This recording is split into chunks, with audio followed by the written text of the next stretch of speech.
I want to make sure that I acknowledge the sponsor of the show, Tiege Hanley, because Tiege Hanley sent me this new pack. They sent me the new Tiege pack, so I just literally pulled the paper out, got it out of the mail, and I started going through it, and I got a little bit more excited than I should. You know what I'm saying? So they did send me the Tiege pack, and I don't even know what this is yet. So I'm assuming this is what you get when you first order your Tiege, and I don't know what this is. Oh, this is dope. This is absolutely dope. Is this a nail kit? Ladies, get this for the fellas. Fellas, don't wait for the ladies to get it for you. This is free.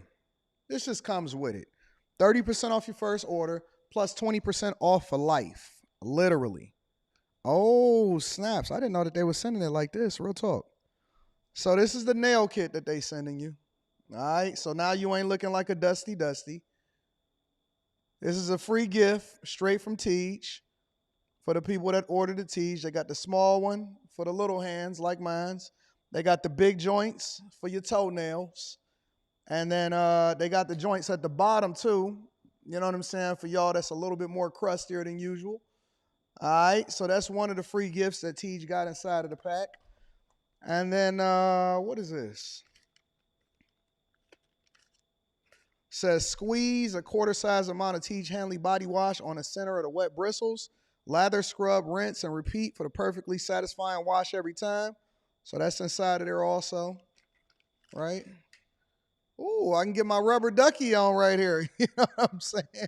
So shout out to Tiege for sending me that uncomplicated skincare for men. And then what we got in here? We got the actual Tiege pack, right? So this is the normal Tiege pack, but then they gave me the supersized joint for the people. They wanted me to show the people exactly what they got when they ordered that first Tiege pack, when you're getting your 30% off your first order, and then you get your free gifts. You get 2 free gifts, and then the 20% off for life. So the 20% off for life is a new thing. And dang, I ain't even got my keys on me to open this up. Maybe I can use the little nail clipper thing. I ain't got to buy no nail clipper for my new joint downtown. And then you get all of the washes, all of the scrubs, all of the AM, the PMs, and all of that stuff. So you got the whole thing inside of there for you to make sure you take care of yourself. But you got to make sure you take care of it every day. Right? We don't want to miss days. We don't want to be looking like dusties. It does not absolve you from being able to make sure that you brush your teeth. Brush your teeth. It don't fix the teeth problem.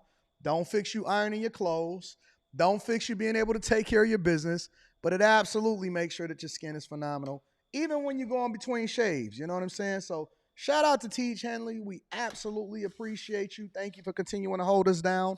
I might do an official Tiege commercial, but I like just talking authentically to the people.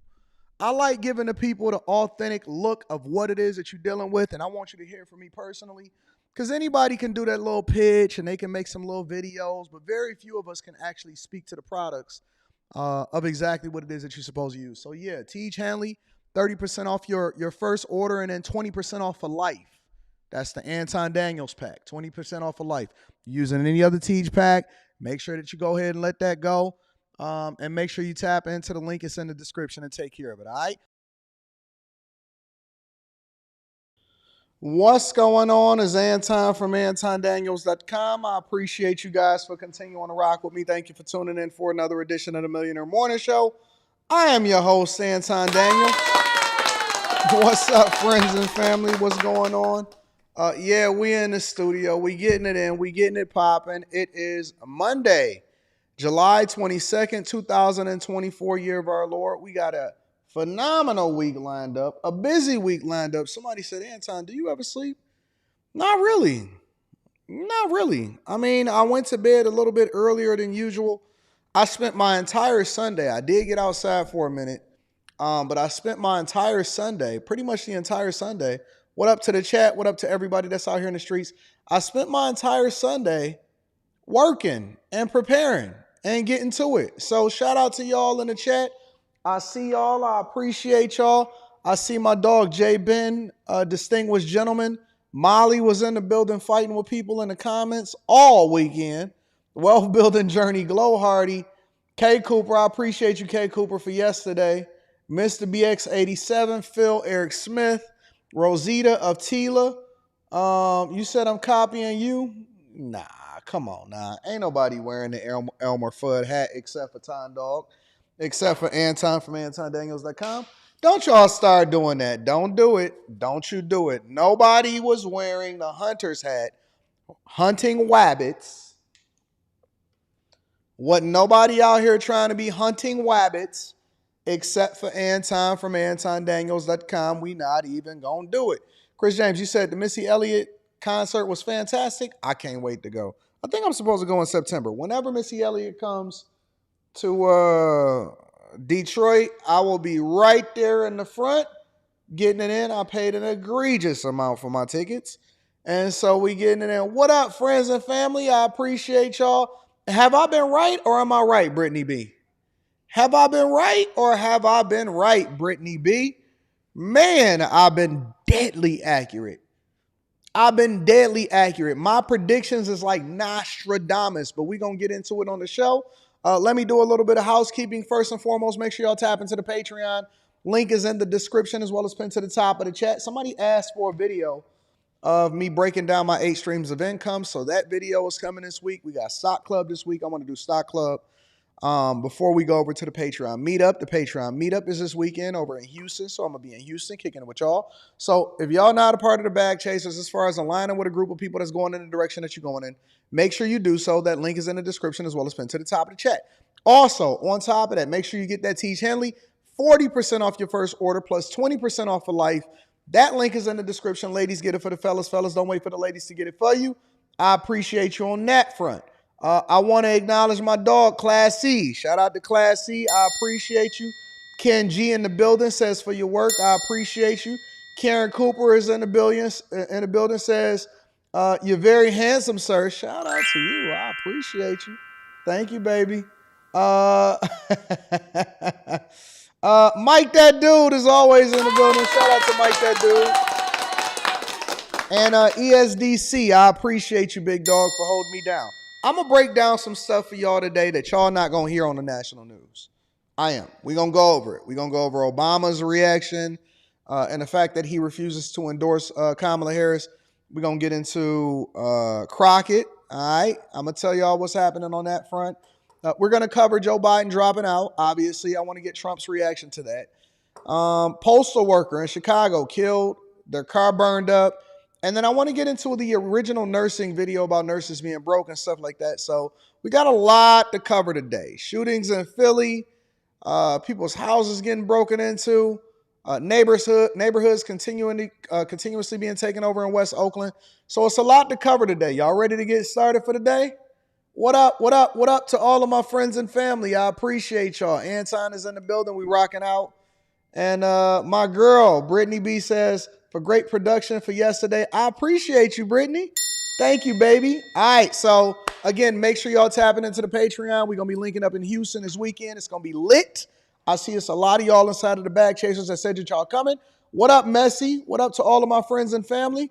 And we own it. We own it. We work in here. We record all day, every day. We work, we grind, we hustle.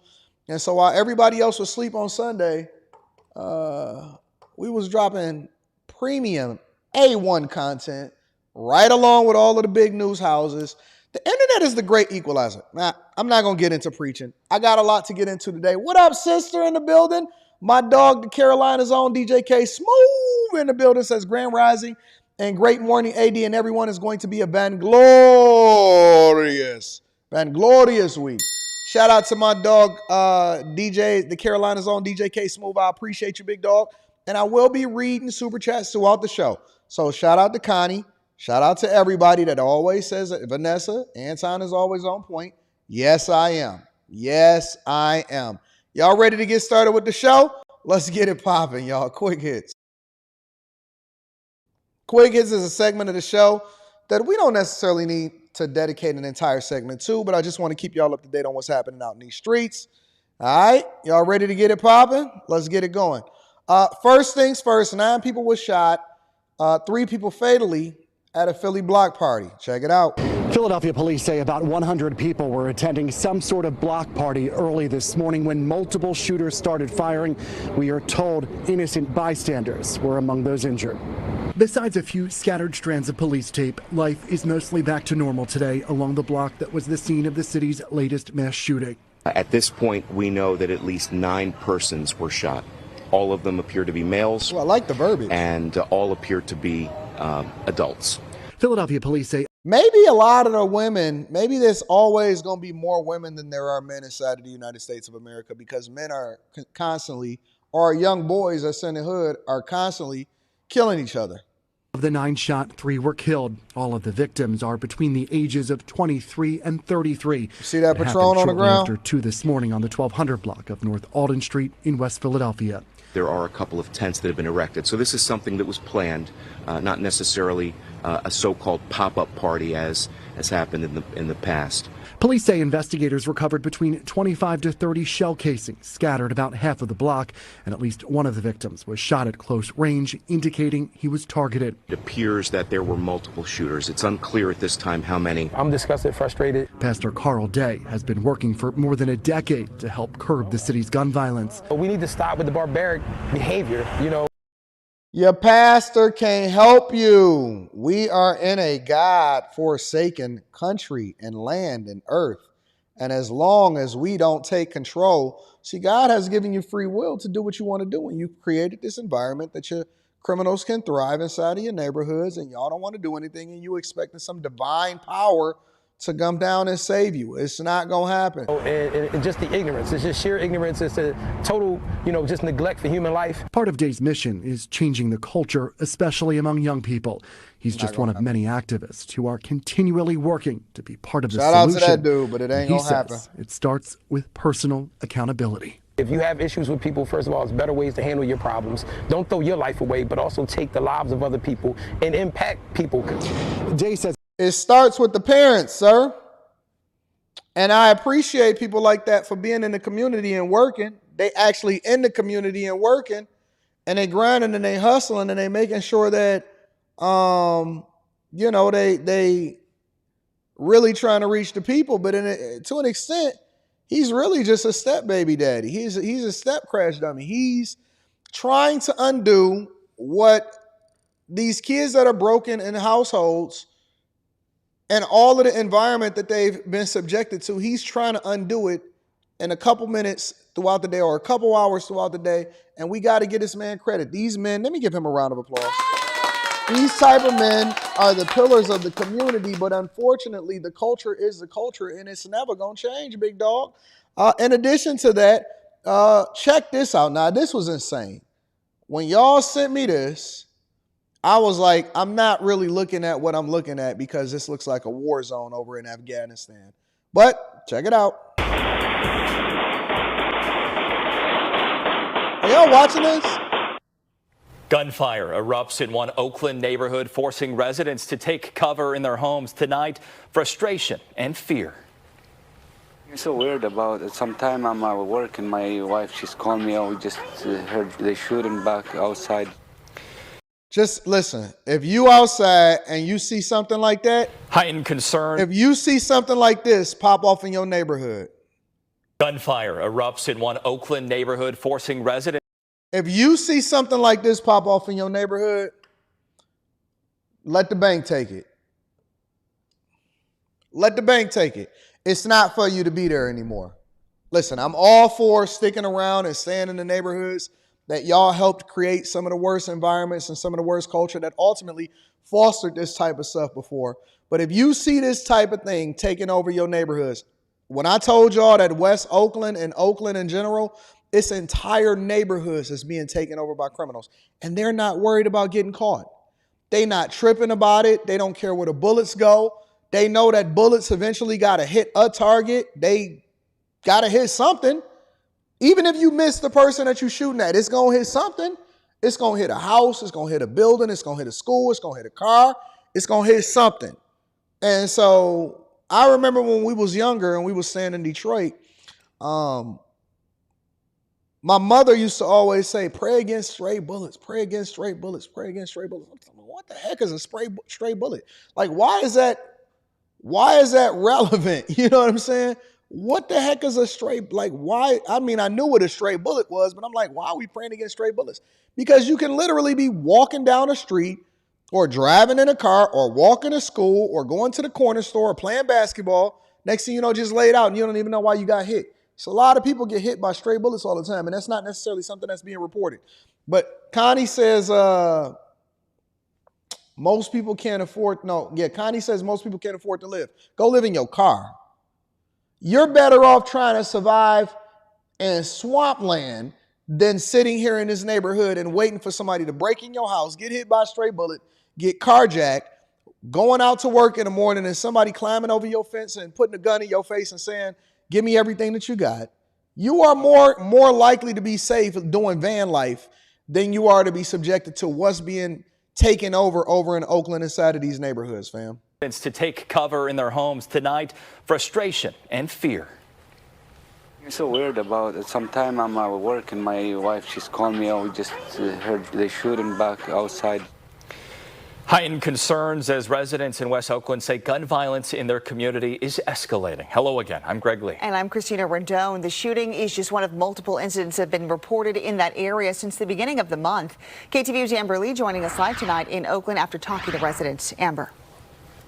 She looked tired. Christina, neighbors tell me they're frustrated and upset. They say the violence has been escalating. We got 34 in police recent officers weeks. patrolling One the whole frightening neighborhood. shooting was captured on video. This is video showing What one up, of 3 2K? shootings in a West Oakland neighborhood since July 4th. Neighbors tell me this incident took place Wednesday shortly before 12:30. Now think about this for a minute. Think about this for a minute. Neighbors tell me this incident took place. Now look at this neighborhood, y'all. You got nice cars on the street. You got a house that got wood on it and stuff like that. That's custom. That's a newer type of house. It looks like a safe neighborhood. It looks like a neighborhood that's well taken care of. So if a realtor then lists the property in that neighborhood and they say, hey, man, we want you to come over and do this open house. And you go over there, oh, my gosh, this is so great. I'm about to put a bid on the house. We're going to get our first house, honey. Or we're going to get our second house. We're moving over to the West Coast. We want better weather. I'm moving out here for my job. And then you move into the house, and then at night, you see some stuff like this going on. West Oakland neighborhood since July 4th. You see the monsters coming out, and they literally are letting go hundreds of shots. What you going to do? For me, take my down payment. I don't care if I saved up for it for 2 years. I'm not raising my daughter in a war zone. That cannot happen. This is what's happening over in your neighborhoods and in your culture. And I've been beating this horse and talking about this for a long time, but y'all acting like it's something that we should have just ignored. Neighbors tell me this incident took place Wednesday shortly before 12:30 in the morning. That's scary. That's real scary. It was like Shortly before 12:30 in the morning. we were at war. And it don't make sense, it doesn't. And so far as I'm concerned, kids, stop. Just stop. It ain't worth it. Some residents suspect young people may be responsible for 3 shootings along 10th Street in a span of 2 weeks. They say the lack of security at the public housing complex in the area may be attracting criminal elements. One property owner asked us not to show his face for fear of retaliation. We've had over 150 casings found just on the ground. This street used to be a great street, and all of a sudden in the last 2 weeks it's turned into a nightmare. There are no reports of anyone injured, but the barrage of gunfire has left a trail of damage. Right now, no working. Salah Al-Badam shows me the 4 spots where his car has been struck by bullets from the shooting on Wednesday. His brother's car was also hit multiple times. Al-Badam tells me his vehicle is his livelihood. He's a rideshare driver. I'm so sad and I'm so mad, so angry after that. I want to move from Oakland. Neighbors say the most recent shooting took place near Martin Luther King Jr. Elementary. How come almost every single city that got an MLK elementary school or MLK Street is some of the most violent areas and the most violent neighborhoods for you to be able to exist in? That's what's happening over in Oakland. And then last but not least, a food truck blast injures At least 5 people. Check it out. 5 people again taken to the hospital, 2 of them in critical condition after that explosion at a coffee shop's food truck. Eyewitness News reporter Tim Caputo live in Whittier with what we have learned so far this afternoon. Tim? Michelle, Jory, this food truck here behind me wasn't meant to be a permanent solution, truly just a temporary fix. The brick and mortar coffee shop, actually situated just next door, you see it here behind me, but was temporarily closed down because of an issue with the roof. So they even posted on social media yesterday, say, come see our food truck, which is open this morning. Well, this morning around 9 a.m., there was apparently an explosion inside that food truck, seriously injuring 2 people and also hurting 3 others. Now, the Lift coffee shop was operating out of that food truck as of this morning, and multiple people at the Lift coffee food truck were rushed to the hospital following this morning's explosion of what LA County Fire calls an apparent propane explosion. While there isn't much visible damage to the outside of the truck, the explosion inside was bad enough that 2 people were rushed to the hospital in critical condition. We even saw 3 others loaded into ambulances with less seriously injuries, but still bandaged up. They got that up. good insurance. The exact cause of that explosion still under investigation at this point. Lift Coffee is truly a staple on busy Greenleaf Avenue in Uptown Whittier. People here say it is packed at all hours of the day, morning, afternoon, and into the early evening hours. It closes at 7 at night. The food truck, though, was a temporary fix because the actual coffee shop was recently closed down because the roof fell in at the building, and customers walking by now feel for the staff and owners after this second issue. Man, that's messed up. And you know what's most messed up about it is that it's almost like Murphy's Law. What can happen will happen. And I feel for the people, so pray for the people that got injured in the food truck. And then also it seemed like the owners is going through it because the roof caved in. Then the food truck blew up. And now you got people injured, and hopefully you won't got people suing the food truck owner because they're already going through it apparently. Anyways, ladies and gentlemen, that's your quick hits. Let's get to the core of what we really got going on out here in these streets. All right, let me read this super chat, and then we're going to go ahead and get started with the show. Jay Smith says, truer words never said, let the bank take it. Let the bank deal with that headache. And then let the speculators go in there and say, man, we think that this is going to make a lot of money.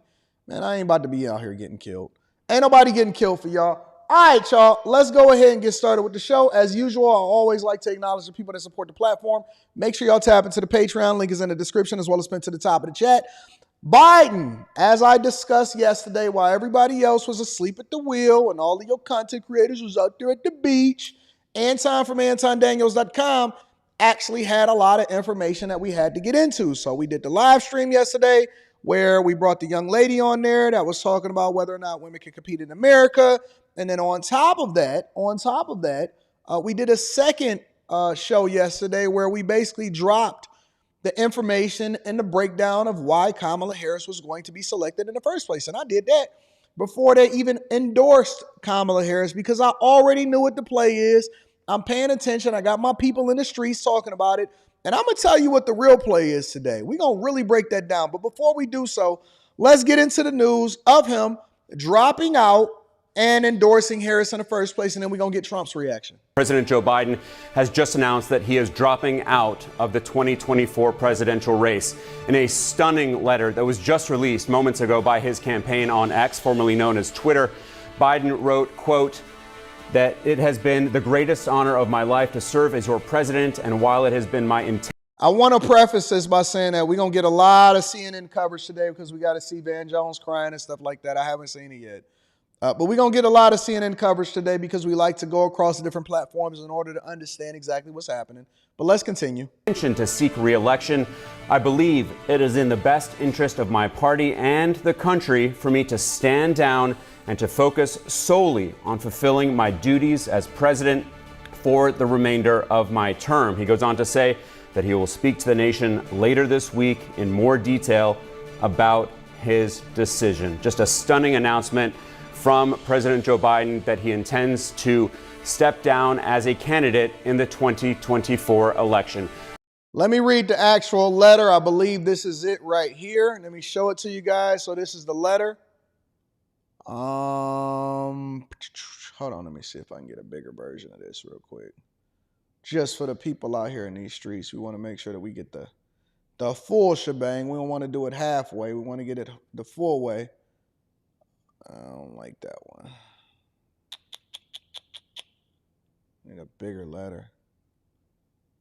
Is this a bigger one? There we go. All right. Over the past 3.5 years, we have made great progress as a nation, it says. Today, America has the strongest economy in the world.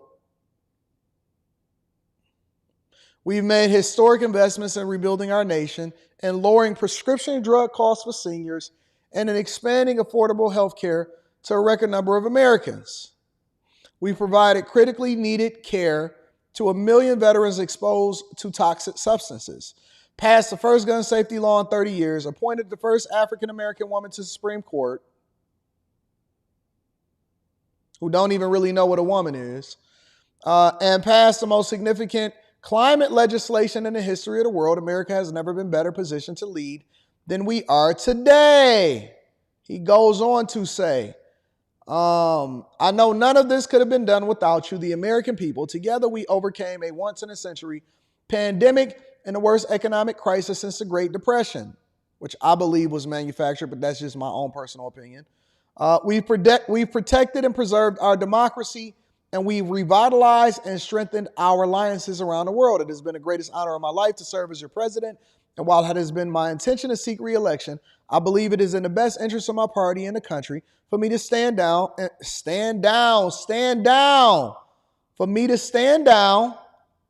right, and to focus solely on fulfilling my duties as president for the remainder of my term.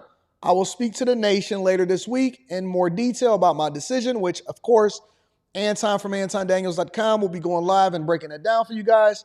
For now, let me express my deepest gratitude to all those who have worked so hard to see me reelected. I want to thank Vice President Kamala Harris, Cam. You know, I've been calling her Cam for a minute because I like my little ghetto girls. We're going to get into her for a minute. For being an extraordinary partner in all of this work. And let me express my heartfelt appreciation to the American people for the faith and the trust that you've placed in me. I believe today what we always have, and that there is nothing America can't do. When we do it together, we just have to remember we are the United States of America. He also went on Twitter. Let me see if I can pull that up. And while I'm pulling that up on Twitter, let me go ahead and play the rest of this video.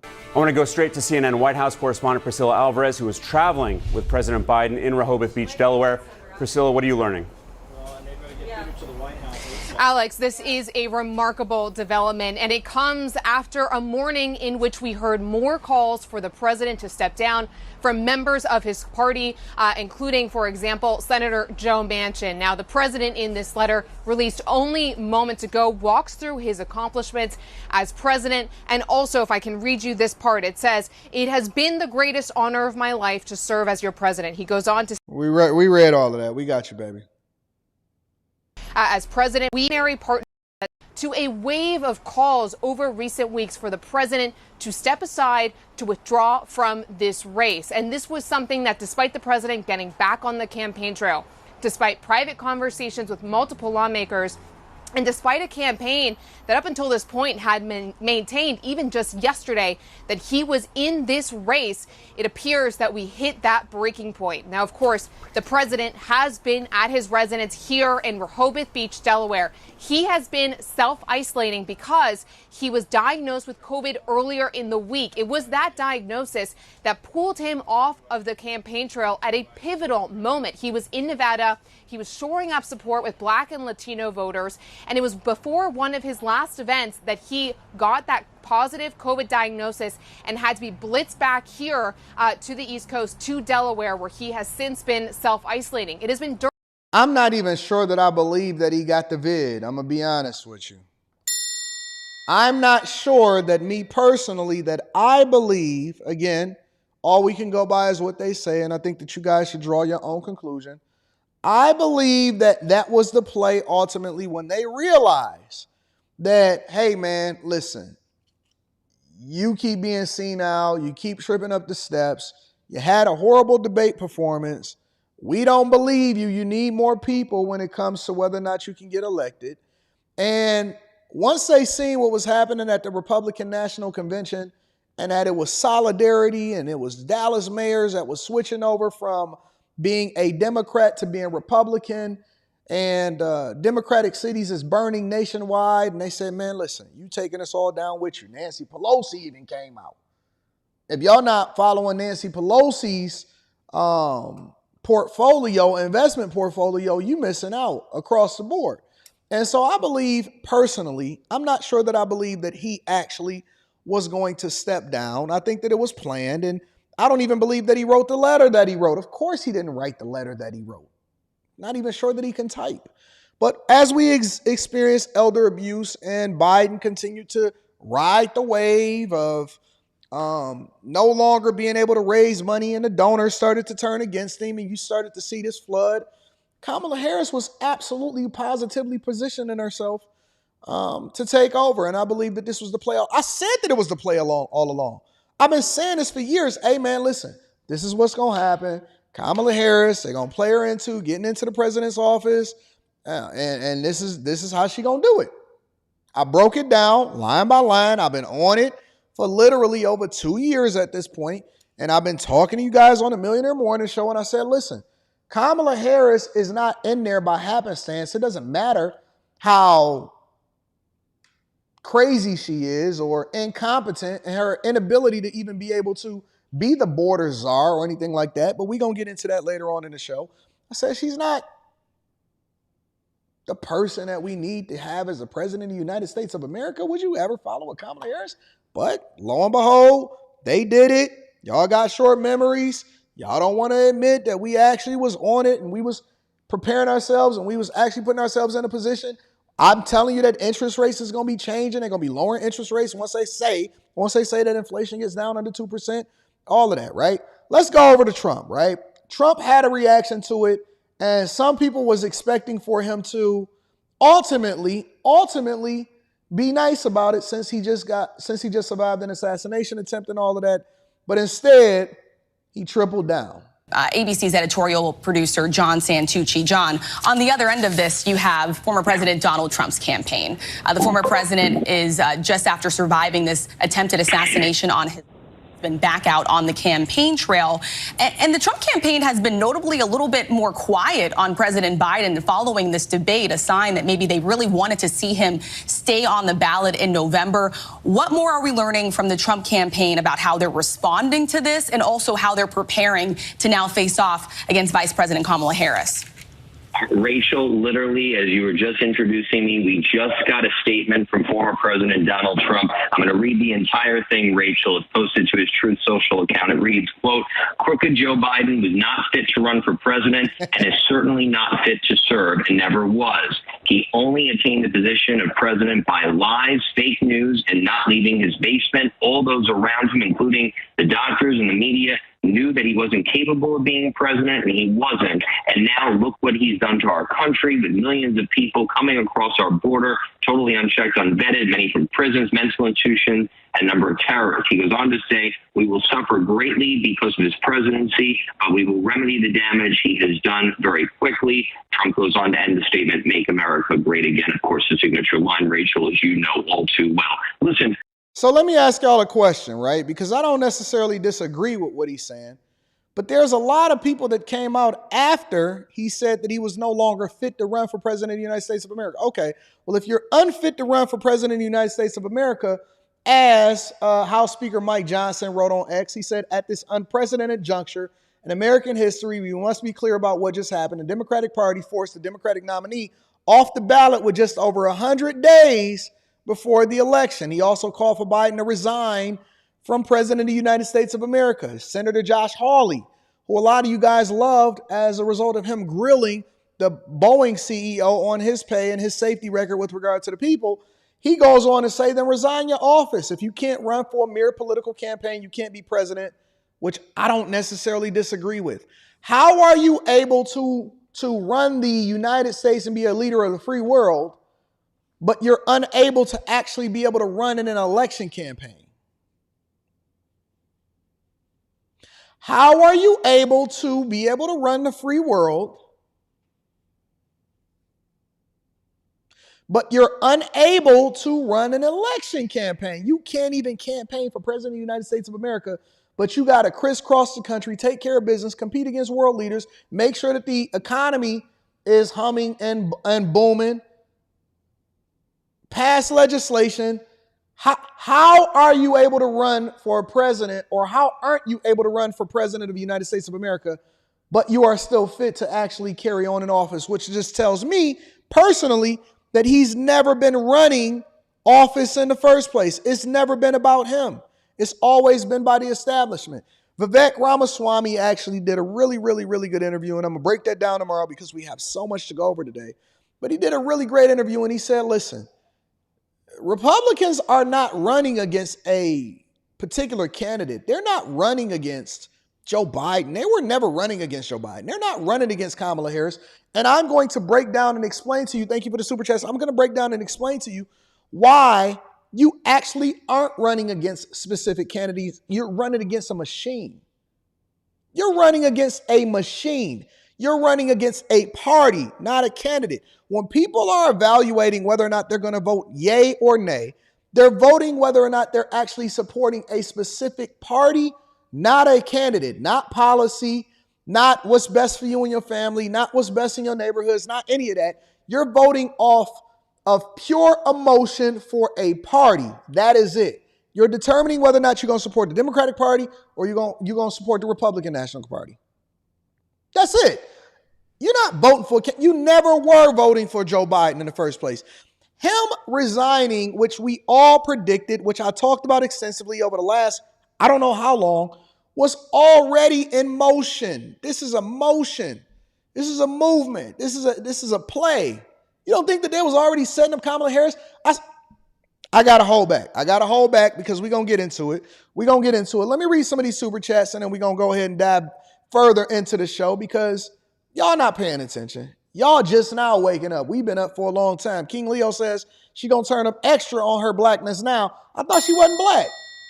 I thought y'all said that she was Indian. Oh, we gonna get there today.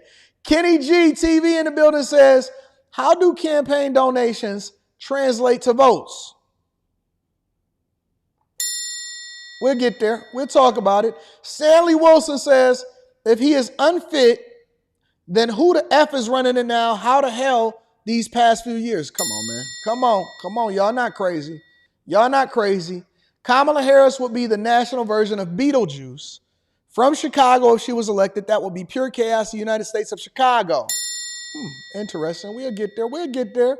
We got a lot to cover. Biden's going to be so upset when he finds out. That's a pretty good one. I like that one. All right, let's continue on with the show. We got a whole show to go through. Jasmine Crockett. You know, the one that responded so vigorously when they was talking about their eyelashes and all of that stuff and whether or not they was being ghetto and AOC wanted to join into the conversation. Yeah, she said it's all hands on deck. All hands on deck. We got to be objective, so we got to get her perspective. Make sure you hit it. I can't stand MSNBC. I can't stand MSNBC more than I can't stand CNN.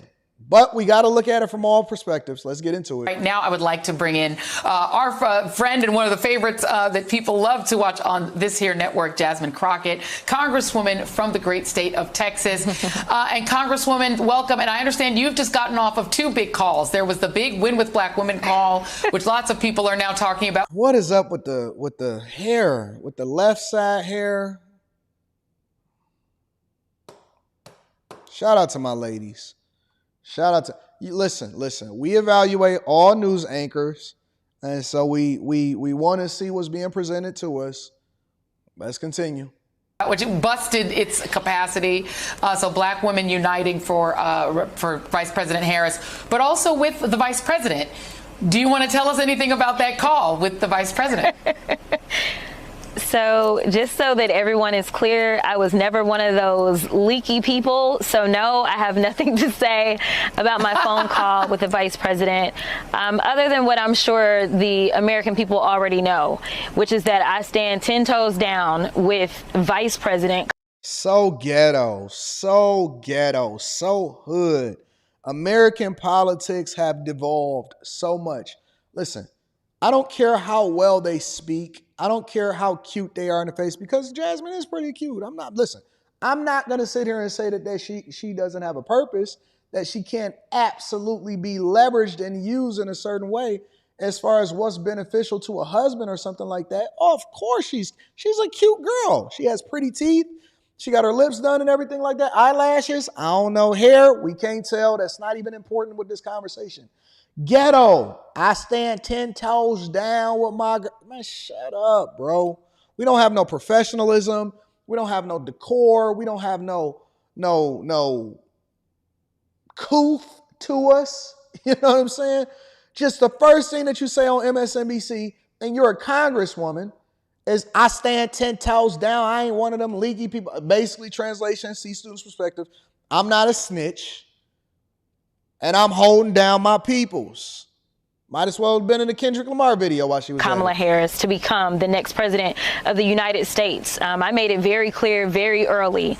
If Joe is out, there is only one person that I will be working for. So this idea of throwing out Joe Manchin and all these other people, listen, if y'all decide to go any other way, have fun with that. But the only person that I will get out there and break my back for and campaign for and believe in, who is capable and qualified, is Vice President Kamala Harris. Y'all know that politics is so horrible. It's so horrible. It's so nasty. It's such a nasty business. Anybody that is a reasonable person, it's either one or two ways that this goes if you ever want to get into politics. Either you truly believe and you're willing to make the sacrifice for your own well-being in order to get into politics and make a change. You truly believe in it until you don't anymore because you get to see what's happening behind the curtain. Or you just a dirty power play type of person.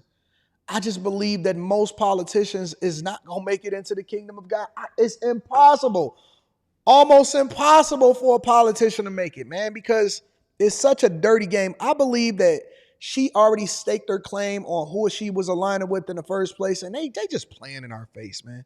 They just playing in our face. You mentioned Joe Manchin. I can now confirm that, and it was said apparently on ABC, the great Donna Brazile, our good sister, former head of the DNC, she has confirmed that she did get a call from Senator Joe Manchin to inquire about the nomination. I will note for our audience, of course, that he did leave the Democratic Party, so right, they're gonna it's get them not clear lashes, how he would do that, but she did remind him that you would actually have to be a Democrat to do that. So she said she's not sure what he was thinking, but he did make that inquiry. They so excited. I'm so excited. I'm so excited. They excited like Jessie on Saved by the Bell when she was on them Addies, when she was on that lean. You know what I'm saying? When they was giving her the perk, Molly. I don't know what they was giving her. They was giving her them uppers. They so excited. I'm so excited. They are so elated at the possibility of there being a woman of color, because I didn't even know that she was claiming to be black. I thought she was claiming to be Indian. That a woman of color is going to become possibly the nominee, especially at the Democratic National Convention, which I can't wait to cover, the same way that we covered the Republican National Convention. They can't wait to get this woman up there to try to use the whole black trope, the woman trope, the diversity, equity, and inclusion, the identity politics. Somebody tell me, one person, anybody, what has Kamala Harris done in the last 4 years outside of failing as the border czar? What has Kamala Harris done? Thank you for the super chats. I'm going to be reading that shortly. What has she done that actually would warrant or would put her in the position to be looked at as somebody that can compete against Putin, Kim Jong-un? What has she done that would lead you to believe, outside of advertising and advocating for the alphabet community in African countries that don't want her there, what has she done that actually would lead you to believe that she's a viable candidate and a person that you would want to vote into the president's office? Honest to God. And listen, not only that, think about it like this. You may get two women back to back. Two women. One as the presidential candidate and then one as their vice president running mate. Do you think that she would ever pick a man? I'm betting I'm betting, and I could be wrong about this, I'm betting that you get two women running, one as her running mate, because there's no way that she's going to pick a man. I think that it's the Michigan governor. You got a lot of different people that's on the slate. But all the women are the ones that's jockeying for a position to run as a running mate. Let's just talk about, because you've been one of the members who's been very clear that the push to get Joe Biden to stand down was not something that your constituents were in support of. I know that we were both in New Orleans, and I think we both spoke to a lot of civilians, black voters who were very angry about it, and I think you agreed with some of them in some ways. What do you make of how this process played out, and are you confident that there is no way to stand in the way of Vice President Harris being the nominee? It seems like she's getting all these state party endorsements. I am not confident. I will be working and working and working, as you mentioned. Pink, I got you. There was the other call with Win with Black Women, which is actually still going on right now. I have been in touch with those delegates that have pledged themselves to President Biden in my district. We are in the process of contacting all of the Texas delegation. I am not confident at all because, as it was laid out earlier, I do know that, behind closed doors, while I won't name names, that there were people that were absolutely like, it can't be the vice president. So in one breath they were saying, the president needs to be out. In the next breath they were also saying it can't be her. And so it was one of the reasons that I was very fearful that we would end up falling into this trap of chaos, which, we have done a really good job in the House of making it clear that the chaotic party is the Republicans, as we've watched them perform as straight up clowns this entire, year and a half. So the fact that we would eat our own was really disappointing, especially since I know that it wouldn't be kind of this smooth transition over to the other person that is on the ticket, which is the vice president.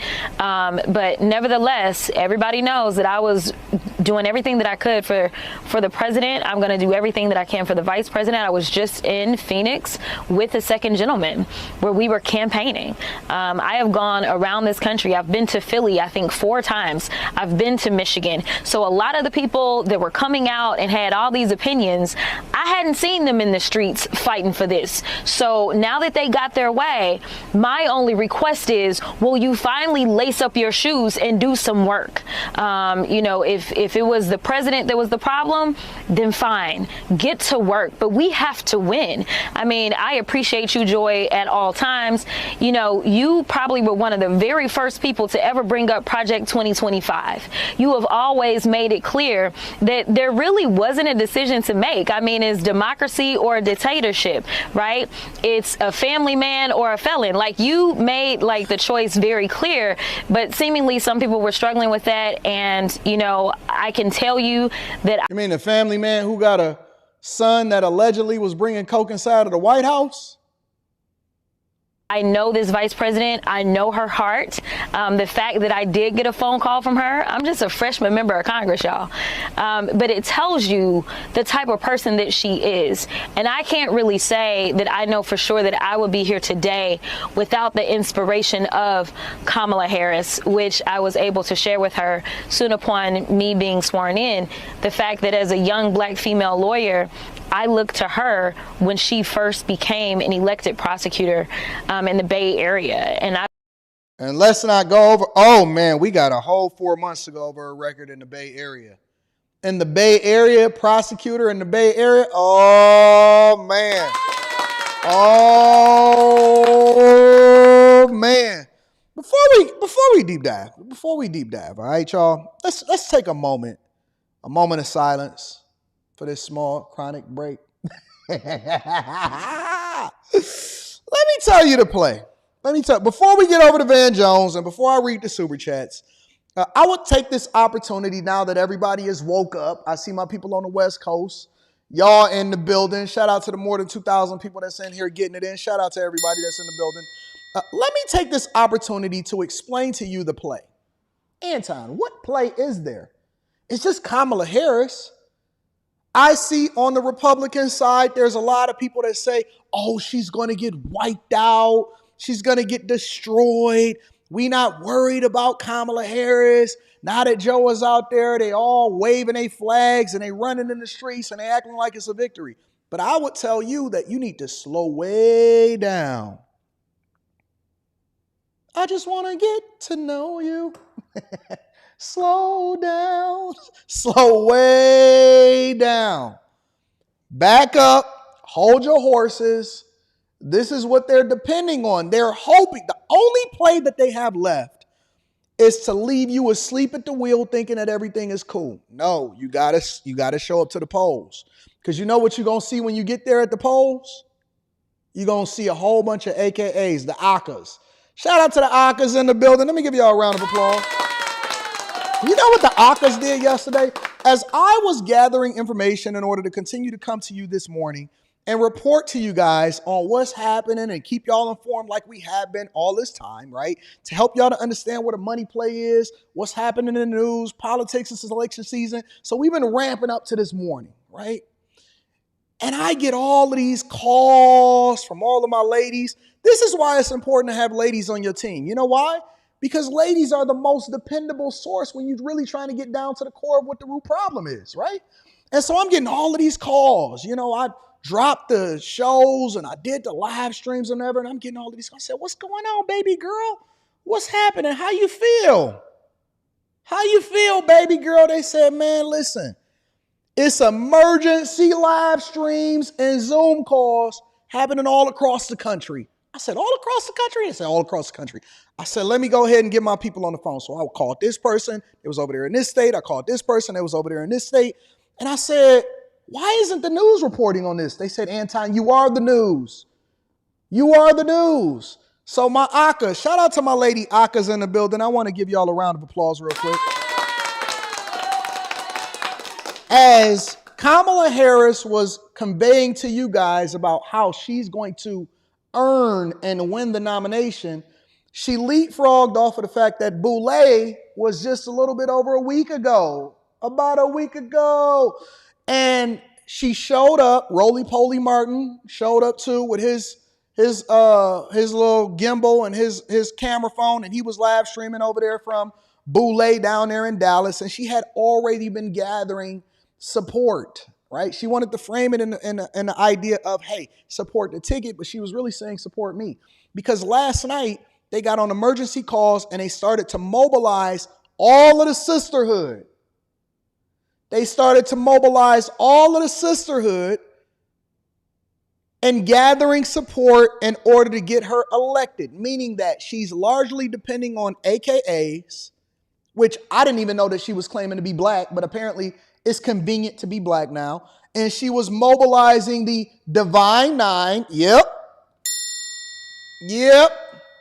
And they were making plans to mobilize all of the fraternities and sororities and the simps and the ladies that's out here strolling to the poll. And you're going to see pink and green at the polls in November in order to try to get her elected. They didn't talk about policy.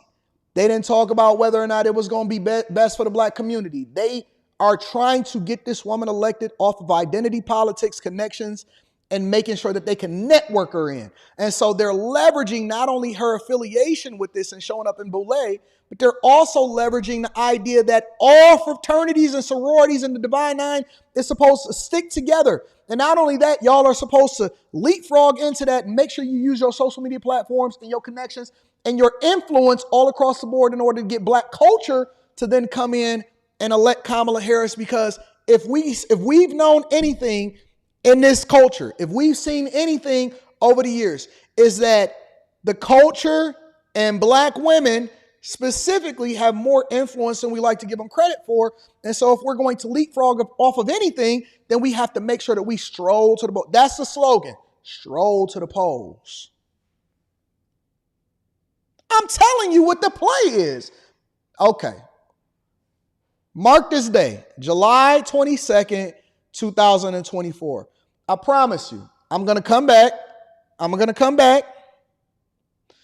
And I'm going to revisit this live stream. And when y'all go to the polls, for those of y'all that want to actually show up and are informed voters, let me know what you see. Let me know if we're getting somebody elected or competing based off of diversity, equity, and inclusion and identity politics versus actual policy versus evaluating whether or not she was successful in protecting our borders as the borders are.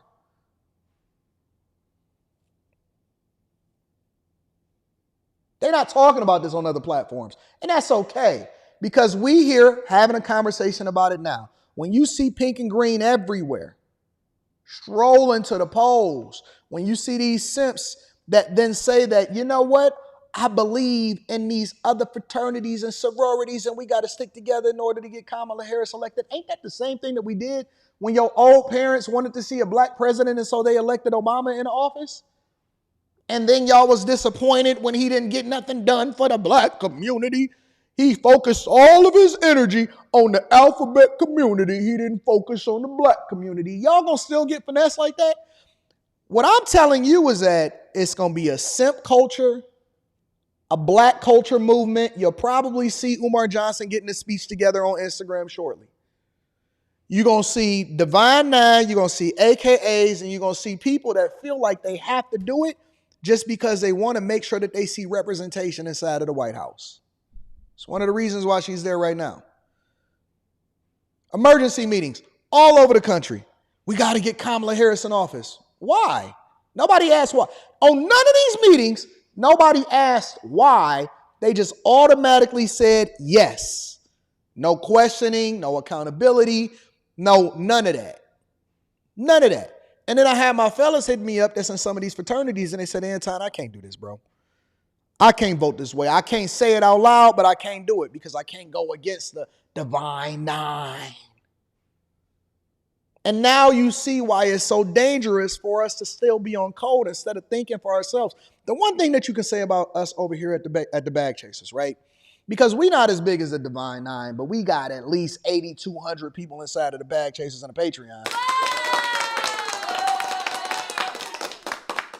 We got at least 82 chasers that love and rock out and support with us. So we got our own little mini army that's growing. We're going to get there. We're going to get there. And I know that you guys hit a like for the algorithm, for the YouTube algorithm, subscribe to the channel. I know you subscribe to the Millionaire Morning. I know, listen, even if you disagree with me, you can't say that I'm not entertaining and I'm not giving you the right information. So you should be sharing this with your family and friends. And I'm on the ground and I'm paying attention. And that's why it's important for you to not just be in the house. If you are a creator, if you are a person that's really a part of the movement and you're paying attention to what's going on, you got to be in the streets. You got to be on the ground. And so when I'm making phone calls and I'm making moves, baby, and I'm talking to the ladies, I'm trying to understand what's going on. What are y'all having all of these meetings for all across the country? I can't invite you into the studio unless you give me the information. They said, Anton, I want to come and sit on the black couch. I said, well, then tell me what the meeting is about. As long as you don't tell them that it was me. Ain't nobody going to say it was you. I need you, baby. You are my source.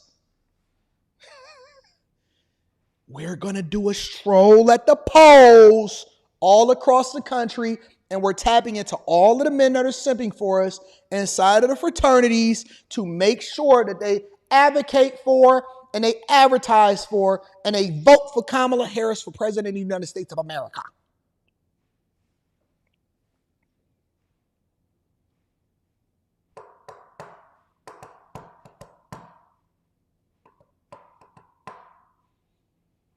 Am I off? Am I wrong? Call your friends up. Call your friends up and ask them what's going on. Call your friends up and ask them what's going on. Ask them if I'm wrong. Ask them if I missed on anything that I'm saying to you right here, right now. Ask them if I missed on any piece of information right here, right now. These women left their families. The men was over there with movie night. The kids was over there hungry. And they all jumped on Zoom calls and they all planned this together. Immediately they decided to mobilize. Immediately they decided to mobilize.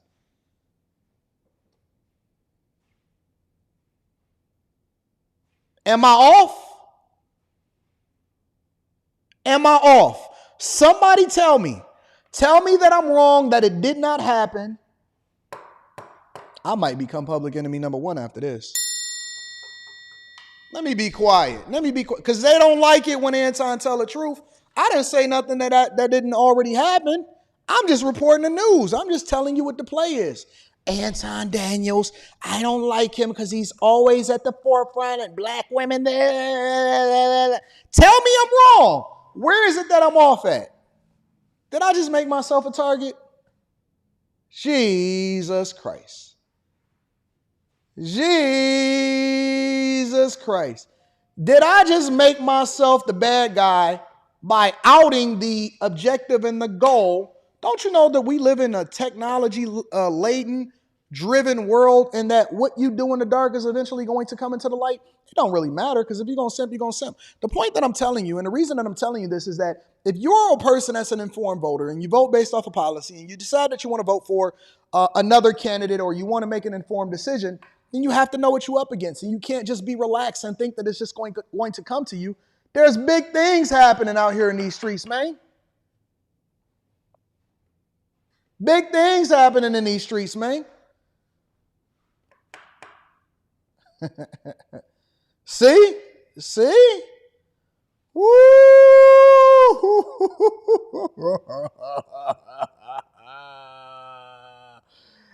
Spot on time, dog.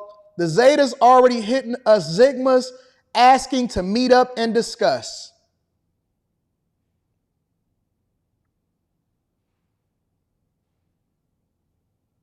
Am I right or am I right? Am I right or am I right?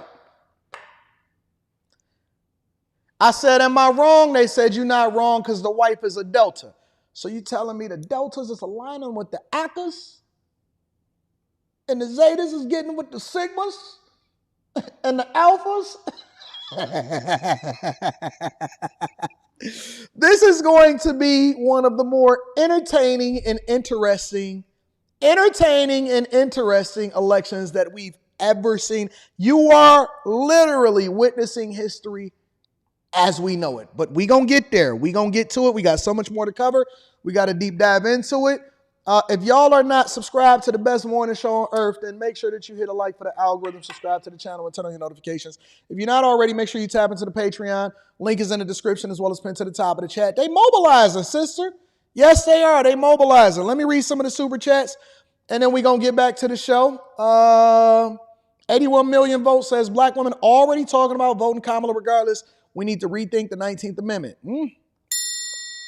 Divine Robertson. Shout out to Divine. I appreciate you, baby. Says, just like that, black women are okay with interracial relationships.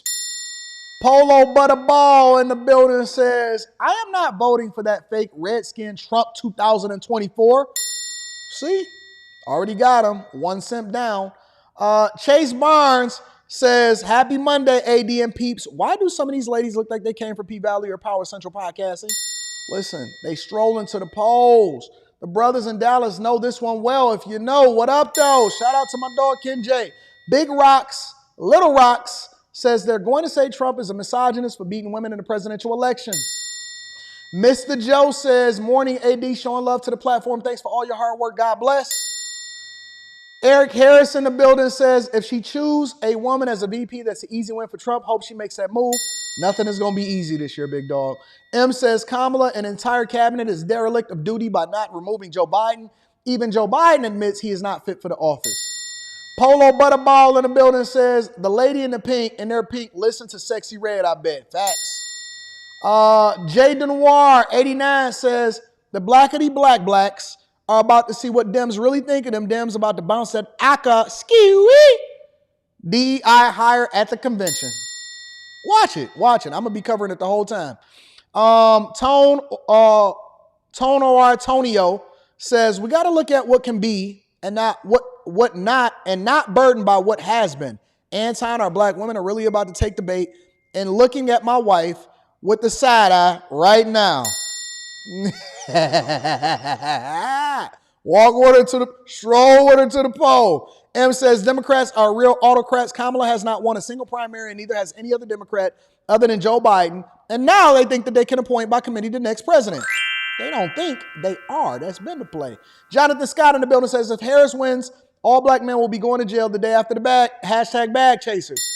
Woo-wee. B. Moore is in the building says, Don't tell me all the simps going to be at the polls with pink and green Mambala shirts. Yes, they are.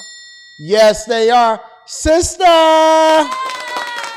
Mr. AD, I think that is why Cam was not at the NATO summit. She was campaigning. She absolutely has been campaigning the entire time for herself. Jake Smooth Production says, AD, my sister and I was just talking about this. So you know that it's true. Jay Denoir 89 says, AD, you off. This is about power. Dems know Kamala sucks. The ideal play is to force Michelle O to be the nominee. She's kryptonite to Trump. Yeah, okay. We'll see. Divine Robertson says, where was all this sisterhood and Aka love in 2020 presidential one when she was polling less than 2%? When she dropped out of the race. It wasn't time. They didn't want to embarrass themselves. Latoya Forbes is in the building and says the advertisements to raise funds has already changed overnight. All I see now is Kamala, no more Biden commercials. Listen, when the whole Trump assassination attempt happened, he had already stopped running ads. Come on, man. The play is in. Shout out to my girl Mika says, I thought mulattoes can't speak on black issues. That's what they told you, didn't they? Ain't that what they told you? Ash says, AD, so basically hashtag MAGA versus the liberal black women. I choose MAGA. Shout out to my dog Ash. And then P. Rothstein 216 says, what up though, Anton? I went to an HBCU and I would never join none of those games. I'm a free thinker. Why are black folks in the Divine Nine trying to ruin the country for everybody? You know what it is. The same reason that we got Obama in the office, and Joe ain't been running the presidency at all anyway. So without further ado, let's continue on with the show. Where we at? Oh, we already did Crockett. I'm going to continue to read the super chats throughout the show, y'all. All right, y'all ready? Y'all ready to get to it? Let's get into Van Jones. I heard Van Jones was crying. He shed a tear, a small one. I believe that Van Jones is on CNN just to be the emotional one. The emotional black man. Let's get into it. Reporting about conversations between President Biden and Vice President Harris. I want to go back to CNN's Priscilla Alvarez, who is covering all of this from Rehoboth Beach, Delaware. Priscilla, what are you learning? Caitlin, I'm told by a source that President Biden and Vice President Kamala Harris spoke today. It's unclear exactly at what time they spoke. Remember, the president put out his letter publicly that he would not seek re-election earlier this afternoon. But the president made clear after that letter that he was putting all of his support behind Vice President Kamala Harris to be the Democratic nominee, and also calling on the party to come together. Now, the vice president was on the trail yesterday. She was at a fundraiser in Massachusetts, where again she was defending the administration's record and also trying to underscore the stakes of the election. It was a fundraiser that brought in more than $2 million. Today, however, she was back in Washington, D.C. at her residence and with her staff. So this latest reporting is that the president and the vice president have spoken. That, according to a source who I spoke with, we're still trying to get more information as to what that conversation looked like and when exactly it happened. But significant all the same. Yeah, of course, and also fascinating to learn about these conversations that he was having. Obviously, you expect him to speak with the vice president about this. Priscilla, keep us updated on what you're learning about this. We also have Van Jones joining us. He is CNN's senior political commentator and a former Obama administration official. And Van, obviously, you and I were talking a lot about this dynamic and how this was ultimately going to play out when we were covering the Republican convention in Milwaukee last week. And with this news, this entire campaign has just upended itself. He's holding back right now. Yeah, there's a lot of political stuff. The Democratic Party is a family at the end of the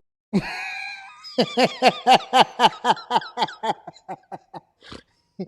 He already conjuring up tears before he even started talking. All this political stuff. I don't know. Oh, Jesus Christ. Come on, Van, spit it out, buddy. This is a family matter. Joe Biden's body may not be as strong as it used to be. His language skills may not be as sharp as they used to be. His heart is as big as ever. His heart is as big and as true and as strong. And this is the difference between a politician and a leader. He made a selfless decision, and people are heartbroken. Even people who are pushing for this to happen. It's kind of like when your grandpa, you got to take the keys, and everybody, you got to take his keys, And he's fighting, and everybody's so frustrated. And then you finally get the keys back. And then you just cry. What? What is he talking about? What? Hey, let me give a round of applause for the acting job that Ben Jones is. Why is he crying all the time? Man, glorious. Why would you cry because you got the keys out of their hand and you preventing them from killing themselves from driving down the road? That makes no sense. And then you just cry. Yo, we need to get all of these guys out of therapy and back into the jungle. Man, ain't nobody got no backbone. Ain't nobody got no balls no more. Everybody just want to cry. Do y'all just want to cry? You already got the sniffles in your voice, the wiggles in your voice. Jesus. Because this is somebody that you love. This is somebody that you care about. This is somebody who was there for you. This is somebody you wouldn't be here without him. And you had to take something from him. Now, this is not, look, politics is politics. But this is a human moment for one of the great humans in America. This is a huge moment for him, for his family, for all of us who love him, for all of us who wanted him to get across the finish line. But if you're a young person watching this, this is leadership. This is patriotism. This is what it means to put the country first and put the party first and put the cause first. When your arm gets tired, you let somebody else finish pitching the game.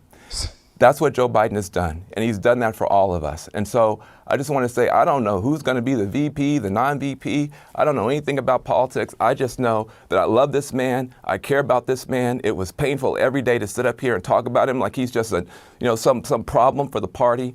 Wait till we get to the convention. You're going to see people crying, standing, screaming, cheering. He may not get a chance to talk for 10 minutes. We finally get a chance to put our arm around this guy. Is he? All right, listen, hold on. Wait a minute. Trump just got an assassination attempt on his life.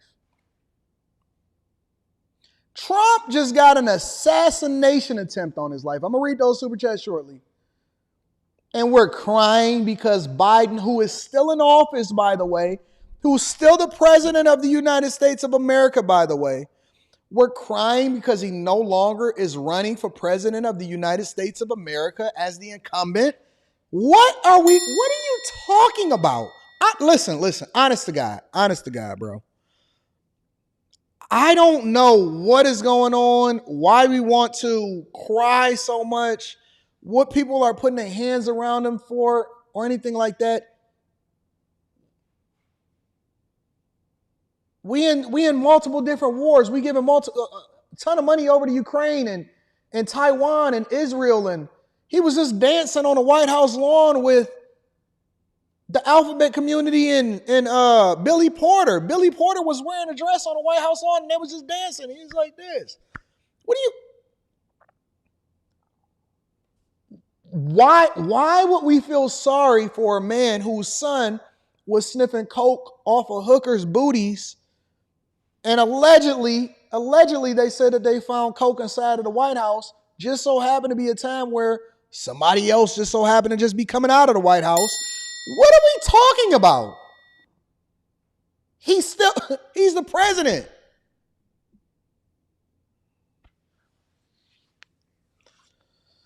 If they trying to make a moment out of this, similar to Trump just assassination attempt, Trump almost got his life taken, and people were saying, people had no sympathy for him whatsoever. Oh well, must have been fate. They showed the bullet in slow motion.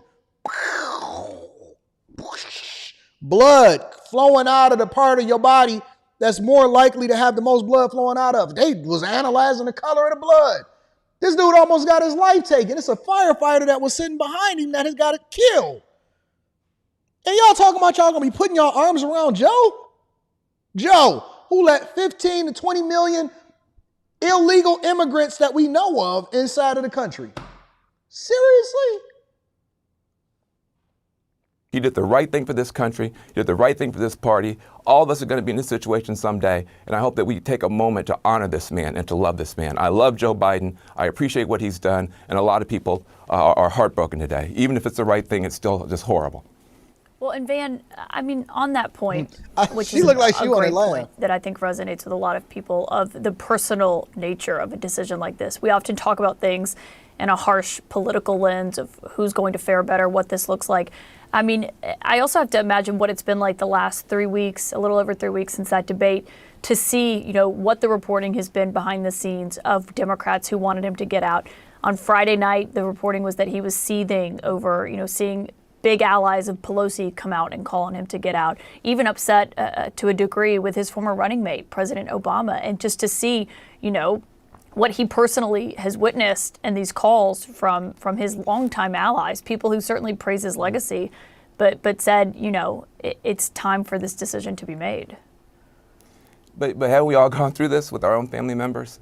Like, yeah, he's hurt, he's pissed. A lot of us wouldn't have careers. I wouldn't have a career without Joe Biden. Joe Biden picked me out of the puppy pile. He's the person that everybody says you work for Barack Obama. No, I worked for Joe Biden when I was in the administration. I was on. He picked you out of the puppy pile. What? His middle class task force. You know, all of us have known that embrace. All of us have gotten those phone calls and those cards when bad things have happened to us. So, you know, that's a family. That's what it is. You know, he's hurt now. He feels let down. He feels that his friends turned on him. In the fullness of time, he'll recognize that it was done out of love and as loving a way as possible. But at the end of the day, some people, and I don't want to mention any names and ruin this day, but some people will back their leader no matter what. Some people, they don't care how many people this man has hurt and how many laws he's broken, no matter how many bad things he's done, that's our leader, we're going to back him no matter what. But this party is not like that. Because guess what, Van? They don't want him to take the whole party down with him. Listen, the biggest thing that I realized what was happening, when we were seeing Joe Biden trip up the steps and the Secret Service have to say, hey, go this way, Joe. They had to join hands in order to make sure that he don't go the wrong way. And when he would get off the airplane, he had to have earplugs, and then they gave him some orthopedic shoes and stuff. When I was looking at all of that, and then the caveat, the cherry on top is when he actually did the debate, I was thinking to myself, oh, this is the greatest thing ever. The longer that Joe stays in the office, the better it is for the Republican Party.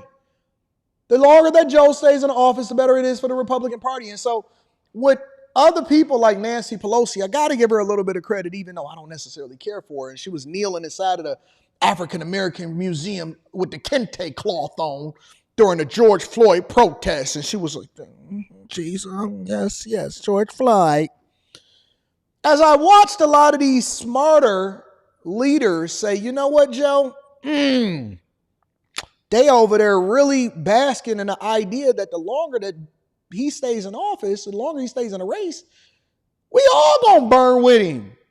They taking us all down with him, because when people vote, they vote straight down the ticket. They don't even go left. They vote straight down the ticket.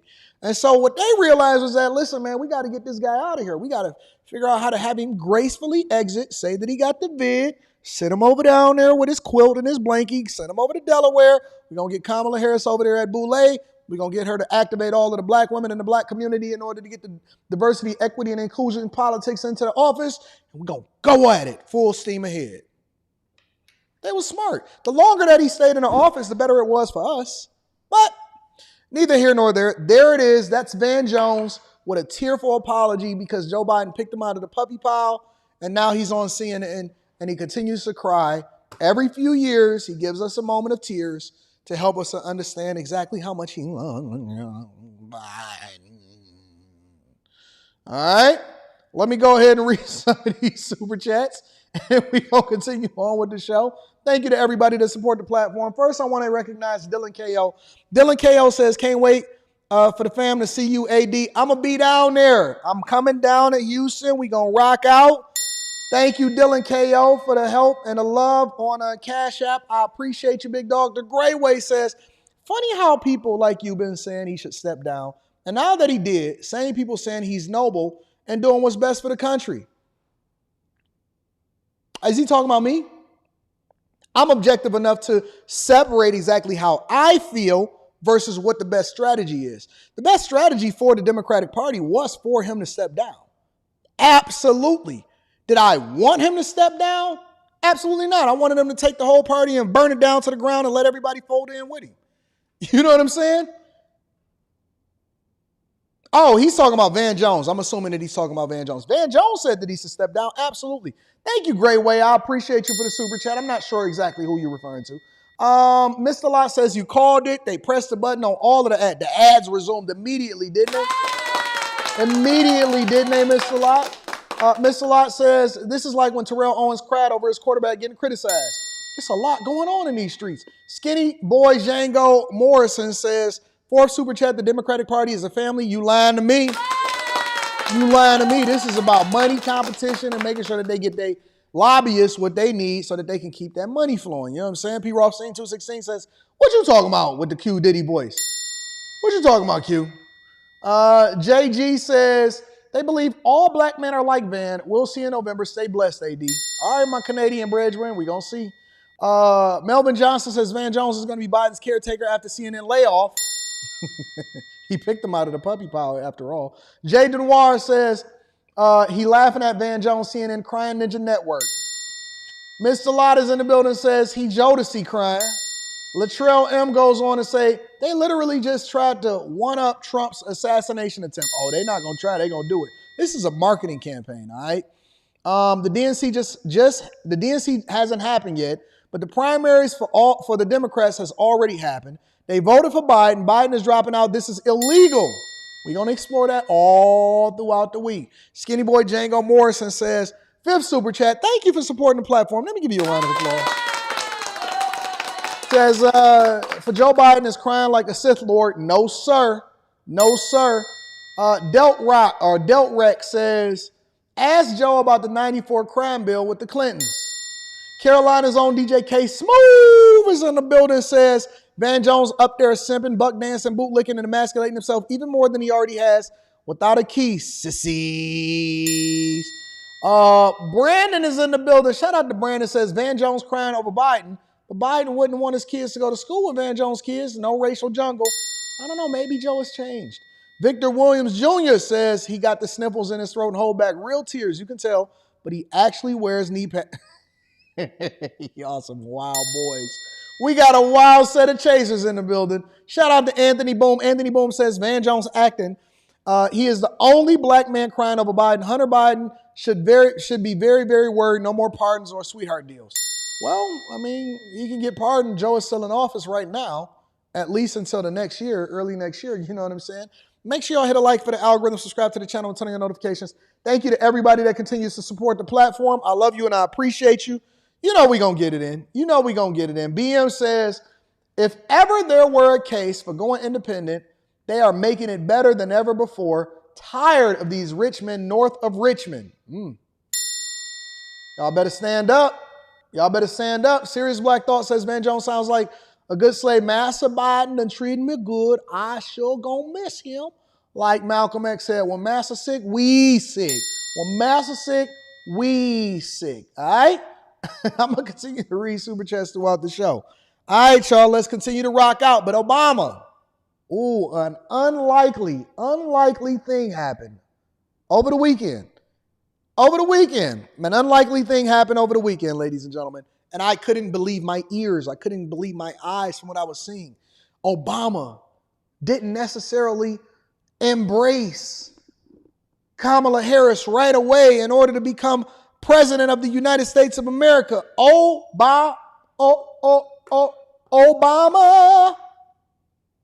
Auto parts. He didn't embrace Kamala right away, and people are mad about it. You know what Obama said? He said, listen, let it be an open competition and let's see who gets elected. Let's see who the best person to run against Trump is. I'm not necessarily just jumping right into the pot and embracing Kamala Harris for President of the United States of America. Hit a like for the algorithm, subscribe to the channel, turn on your notifications, make sure y'all tap into the Patreon. Link is in the description as well as pinned to the top of the chat. What I found interesting too from Barack Obama's statement this morning, and bearing in mind it's the first public statement that we've seen from Barack Obama in a while. Obviously, he talked highly of Joe Biden's decision, but what was interesting there is that there was no endorsement of Kamala Harris. What do you make of that? Is that a suggestion to you that Mr. Obama wants an open convention? Yes, I think absolutely it is. I mean, he would have endorsed her if he wanted her to be anointed, if you like. Definitely. I mean, Barack Obama and Nancy Pelosi have made it clear to colleagues that they want to see an open contest here. They don't want Kamala Harris just to be put into the position. They think it's not a good look for that to happen, firstly. And secondly, of course, there could be another candidate who might be more effective against Donald Trump than Kamala Harris. But you've really got the Democratic Party split on this, Pete. A lot of people, Bill Clinton, for example, has come out in the last hour or so and has endorsed Kamala Harris. There's a lot of people who want the party just to coalesce around Harris. They think that's less divisive. They think it's the only way to go forward without more divisions within the party. But then, of course, you have the Barack Obamas and Nancy Pelosi's who want an open contest. And so that's really the big debate that we're going to see play out here in the next few days in Washington. Isn't the trouble too, and I know you've spoken about this too, when it comes to Kamala Harris, I mean, she's got that huge block of voters, the black vote there, and you know, you'd have to think that they'd be very upset if Kamala Harris wasn't at the top of the ticket, right, Cam? Isn't that crazy, y'all? Y'all got mad when they said black jobs at the debate. Let me say it again for the people in the back. Y'all got mad when they mentioned and said black jobs at the debate. Are y'all not as equally offended when they put us all in the same category and they say the black vote? Why y'all don't get mad when they say the black vote? Y'all get mad. Y'all want to know, what's a black job? What's a black job? But they said that Kamala Harris already, listen, man, they haven't even had the Democratic National Convention. They haven't even had the Democratic National Convention, and they already telling us, like, I don't know how to think for myself, like we not free thinkers over here on the Millionaire Morning Show. They already telling us that she got the black vote sold up. And the blackest president that's ever been in office, not Obama, Bill Clinton. You know, the same Clinton that they was having in the documents that was saying that he was a good friend with Epstein. Oh, was I not supposed to say that? That's what they said. I'm not saying that was true. I don't know. Maybe he just met the man and he shook his hand and he kept it moving. The blackest president. Y'all was endeared to him because he got some head in the White House by a mid-white girl. But Bill Clinton already endorsed Kamala Harris for president of the United States of the Americas? Why hasn't Obama? Obama said, listen, y'all can't just say the black vote is sold up. I didn't even know that she identified herself as black until it was time to run the president and then sew up the black vote and make sure that she got the Divine Nine and the black culture and they start running those ads on Facebook. The black vote is already sold up. Why are y'all not offended when they say that the black vote is sold up like you're not your own individual? Like you follow Umar Johnson.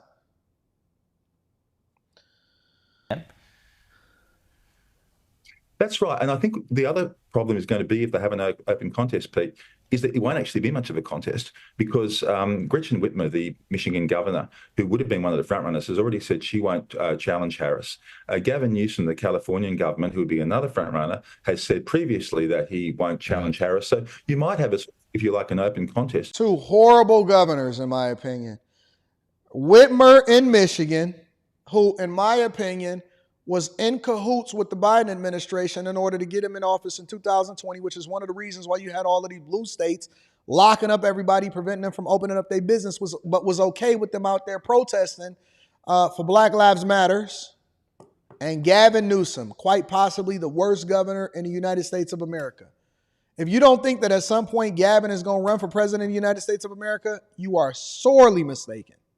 Where there's not much of a contest, because the danger for these candidates to come and now challenge Harris is that she's got a lot of powerful backing with Biden's support, Clinton's support, a lot of donors. And if it all went belly up and there were divisions because of that challenge, they would bear the blame. So it's a very risky path for someone. Wait. Y'all not mad at Kamala Harris sewing up the black vote but marrying a white man?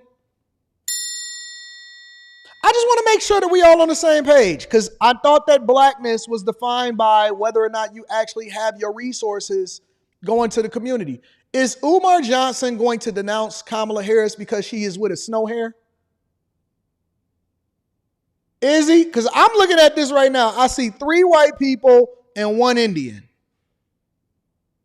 at the Happy 4th of July. I see 3 white people and 1 person that identify, because you can identify as what you want now. I see 3 white people and an Indian.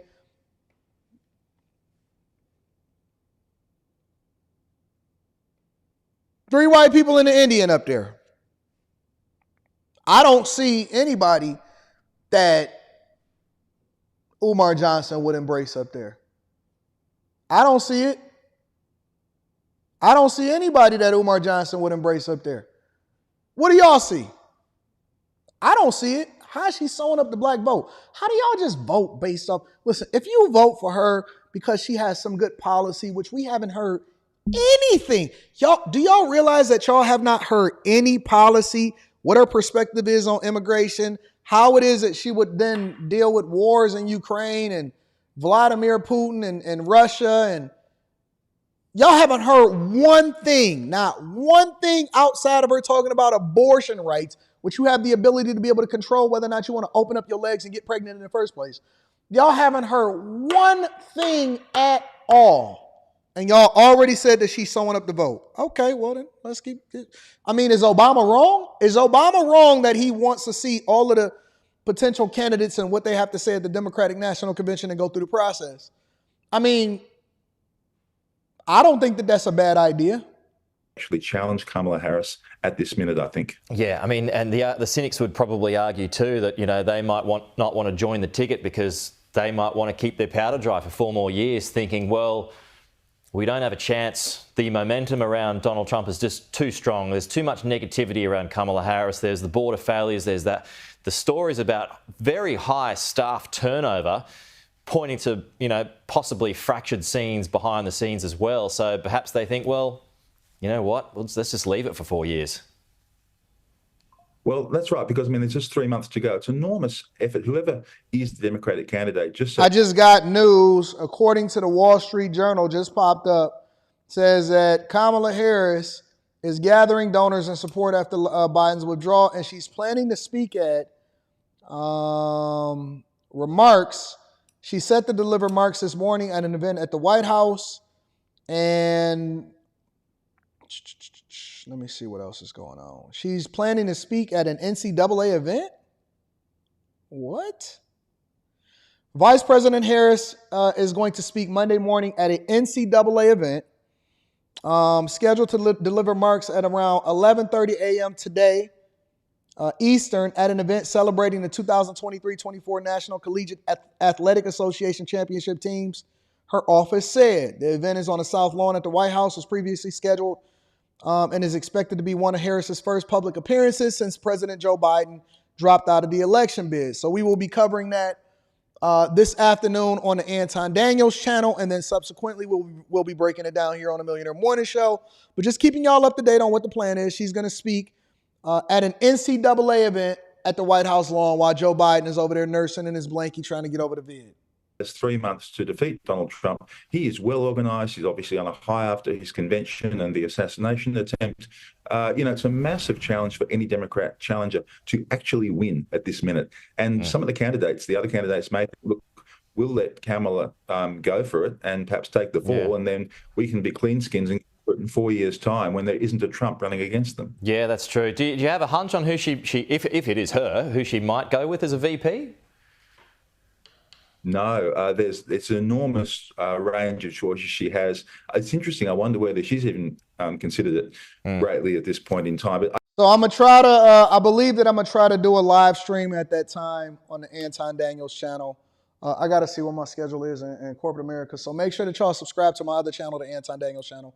And we'll try to go live with that whole event to see what her remarks are and see if it's anything that we can mine out from that. I think that we are probably likely, even if there's an open contest, Pete, to see Kamala as the candidate. I think it would be very unlikely that someone would actually topple her and beat her. I think that's what we're looking at. While we're going to be talking about this for days ahead, I think the ultimate outcome may well be that she is the candidate. Yeah. So Obama is saying that he is not automatically throwing support behind her. He didn't say that he wouldn't, but he said that we need to go through the process to see what's going to happen, and he didn't automatically endorse Kamala Harris like all of these other politicians right away.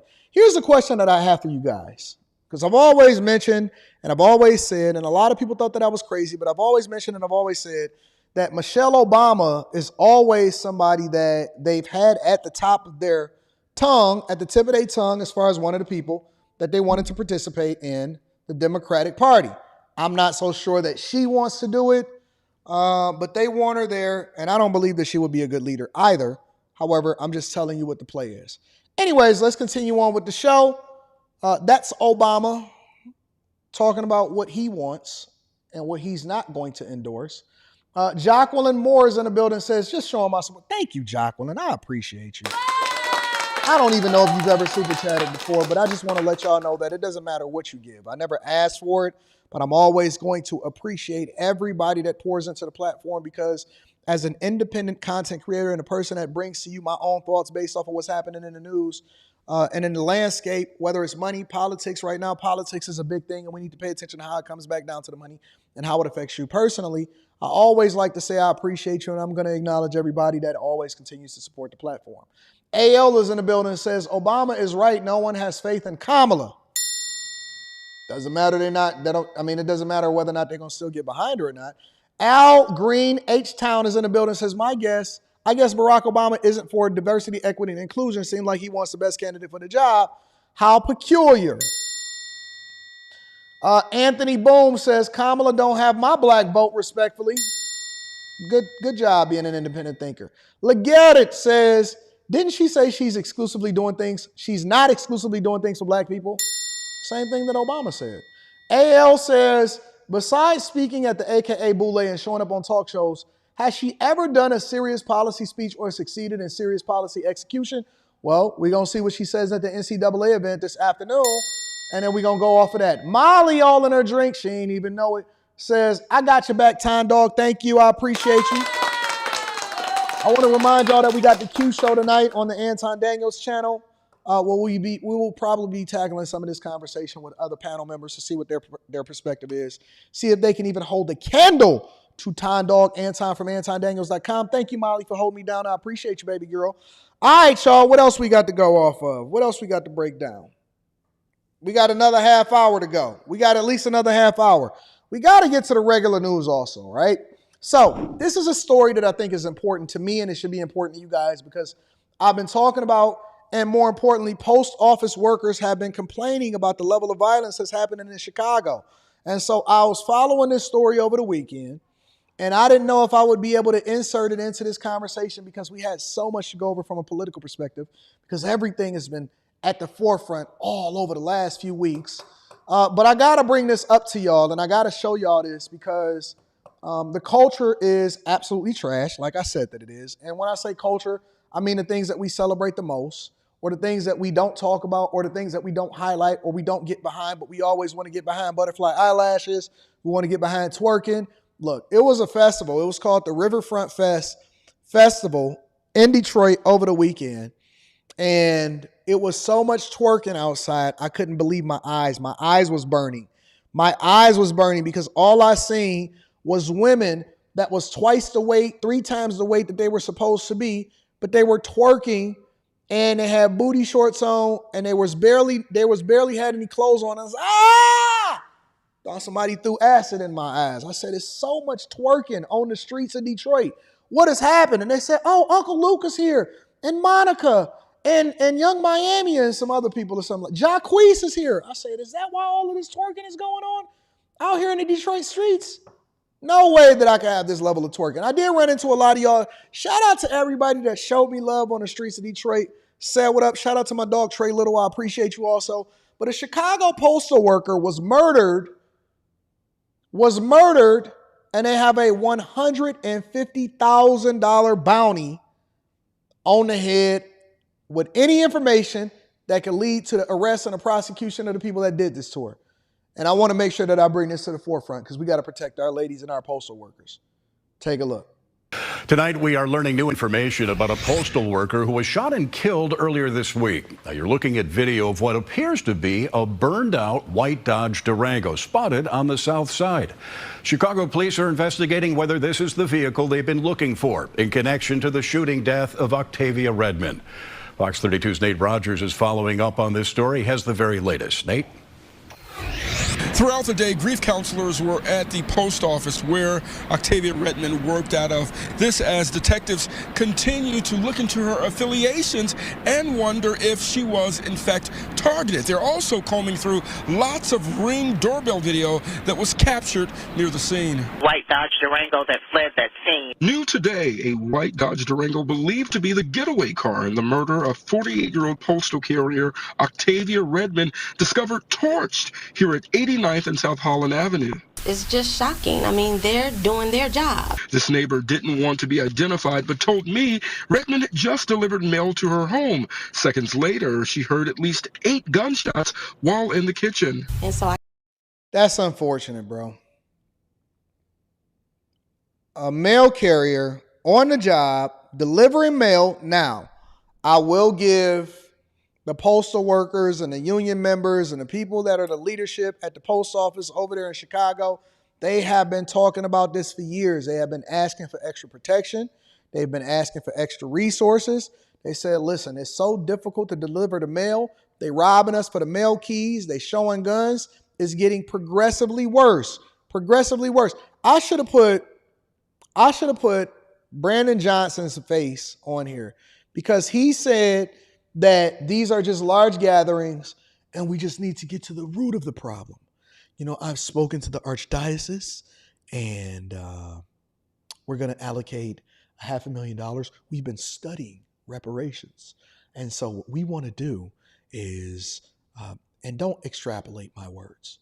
I'm sorry. I was speaking. When I'm done, you can ask a follow-up question. But for right now, I would like to make sure that you're not demonizing our children, because just because they've been matriculating up and down throughout the streets and they have not been in school and they may have guns and we have been very, very understaffed. We're going to remove ShotSpotter, but we've been understaffed to the tune of about 2,000 police officers inside of the city of Chicago. And although the mail carriers and the parents and the people that go to work every day, they've been complaining, but I'm going to speak with the police chief. And as soon as we are done with the migrant crisis, because we have dedicated ourselves to this crisis. I don't want to speak to you yet. You were the one that tried to hold me accountable last time. Did you not? I was on vacation, and mayors deserve vacations too. Even though it was the bloodiest weekend in the state, the bloodiest weekend. We know that traditionally it's a bloody weekend, but I was on call because I was working from home, and I was at Essence Fest. And yes, we were in New Orleans. I will not deny that. But I did speak to the Archdiocese.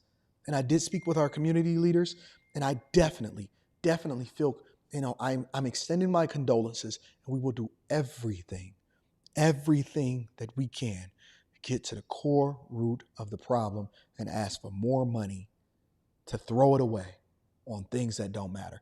I should have Brandon Johnson's picture right here because y'all got to let me do my thing. You got to let me do my thing. It's no reason why a person that should be working a federal job delivering mail to your houses is getting shot in broad daylight, cars taken, and then burned up in the alley, burned up in some open field. That should not happen. There's no way that should happen in the third largest city in the United States of America at all. I came up to the living room and I looked out this window and I didn't see anything. Then I looked out the side window and I saw her laying on the ground. And I'm like, that's the postal worker. happened here at 121st and South Harvard just after 11:30 a.m. Friday. Police say the gunman jumped in a car and quickly left the area. This is in fact the exact house that it happened at. Sources telling us that the killer followed Redmond onto the property. She was shot multiple times. Her items were laying right here in front. Sources telling us it does not appear to be a robbery. There's no need for that type of violence against people who are. She probably didn't want to give up her keys, and they said, all right, we'll see you. We're going to meet you back at this same location, same time. We know you're on the same route. Doing their jobs. Have you ever had an issue where somebody was following you, or? I had an issue where some people were like stealing packages, like following my truck and wait till I drop it off and then take it. The murder of the beloved wife, mother, and extraordinary cook comes after other attacks on postal workers. Wife. That's somebody's wife. That's why, look, I believe that all women should work. I believe that it's necessary, especially if you need two people in order to survive, and make sure that y'all level up. But my chick can't work no regular job, personally. I'm not going to have a mail delivery, none of that stuff, anything that's public facing, out in the streets, dealing with the public on a regular basis, because it's too dangerous. It's too dangerous for these women that are doing men jobs. Y'all are out, y'all wives, y'all cooks, y'all mothers, y'all got families, you go to church, you the church mom, you married to the Deacon Elder Jones. Now he gonna be sobbing and all of your stuff is just laid out and they burned up her car too on top of it? Come on, man. Locally and nationally, 27-year-old Caleb delivers packages for Amazon along the same route. Safety is always his greatest concern. I got to come out here every day and do my job. That's a Rivian truck, by the way, just to let y'all know. I was kind of concerned, you know. Like, I kind of didn't want to come to work today. I have talked to law enforcement, elected officials, any and everybody about the attack on letter carriers and that enough is enough. She has been saying everything. This woman, I'm about to get her on the show. I need to find out. Hey, somebody find out who the leader of the letter carriers are, or whoever the union members are over in Chicago. Because I need to speak to this woman and I need to understand exactly what's going on. Somebody find this woman's information and email it to me at AntonDaniels413@gmail.com so we can see what's going on. And something needs to be done. And we did reach Octavia Redmond's husband by phone. He declined an interview at this time, simply asking for privacy. There remains a $250,000 cash reward by the U.S. Postal Inspection Service for information that leads to an arrest and conviction in this case. That number on your screen right now. For tips, 877-876-2455. All right, so that's gonna get y'all going. Look, one thing I know for sure, I've seen dudes snitch on S4.E148 for a corned beef sandwich and some tacos. $250,000 reward if you know or can identify anybody that leads to the arrest and the conviction of somebody that murdered this woman. 250, quarter million. 250. I don't know if they're taking taxes out of it or not, but 250. I thought it was 150. It's 250. They upped it. It was 150 over the weekend. Now it's 250. They found a Durango that said 250. 877-876-2455. Fix your communities and remove somebody off the streets and then also get paid. Get paid, young man, while you on top of it. 250. Snitches is coming out of the woodwork. Bro, they would have did for $250, $2,500. 250? It's over for somebody. Somebody getting snitched on. Obama is Geppetto. Oh, you saying that he controlling what's happening inside of the White House? Greyway is in the building and says, I meant people like you were criticized. Oh, I got you. Thank you, Greyway. We're criticized for saying it, but now Dems are basically saying the same thing after Biden stepped down. Thank you, Greyway. I appreciate you, folks. Of course you always hold me down, big dog. Anti-Mohawk Daniels. I'm about to give me a mohawk. Me and 2K has decided that we're going to have some hair. Me and 2K going to have some hair, and we're going to run it up, and we're going to get it popping. Matt Washington is in the building and says, you done start doing the Millionaire Show early? Just popped in. Matt, are you not subscribed to the channel? Matt, you didn't know that we was... How long we been on the Millionaire Morning Show earlier? What, 2 months now? Month and a half? Something like that? Matt, we've been Millionaire Morning showing it up early in the morning. I forgot that we used to do it at 11:30, 11:45 in the afternoon. I forgot. This has been the best change that we've made thus far. Shout out to Matt for just catching up and catching in. Do you not have your notifications on? Make sure you turn on your notifications. Matt, where have y'all been at? Anyways, let's see what we've talked about today. We did that one. We did this one. 2, 3, 4, 5, 6, 7. All right. I think it's been, we've been popping off for a long time now, right? One more thing that I want to share with y'all before I jump into a meeting for corporate America. Last week, I did a video on why nurses are going broke. And I gave, obviously, credit to the content creator. And so y'all go and subscribe to the channel. I did a review video of a woman that was in a truck. A woman on the Anton Daniels channel. I did a review video of a woman that was in a semi, and she was a driver. And I did a review video, and I wasn't even talking about her specifically. It's so funny listening to these review videos. First of all, people that talk about money, they're not used to the criticism. Secondly, women that jump on TikTok and all of this stuff, and they start talking all of this money stuff or whatever, or whether or not men are doing this and doing that, and then they don't like the feedback. How you gonna make a public video, but then don't like for somebody to react to it just because they got a bigger platform than you? And then she got all in her emotions because she was saying, yeah, women ain't for the streets just because they throw on some fishnet stockings, be in Miami twerking all up and down the beach. You ain't getting my number. And so then we did a live stream, and I wanted to get everybody else's reactions to what she said.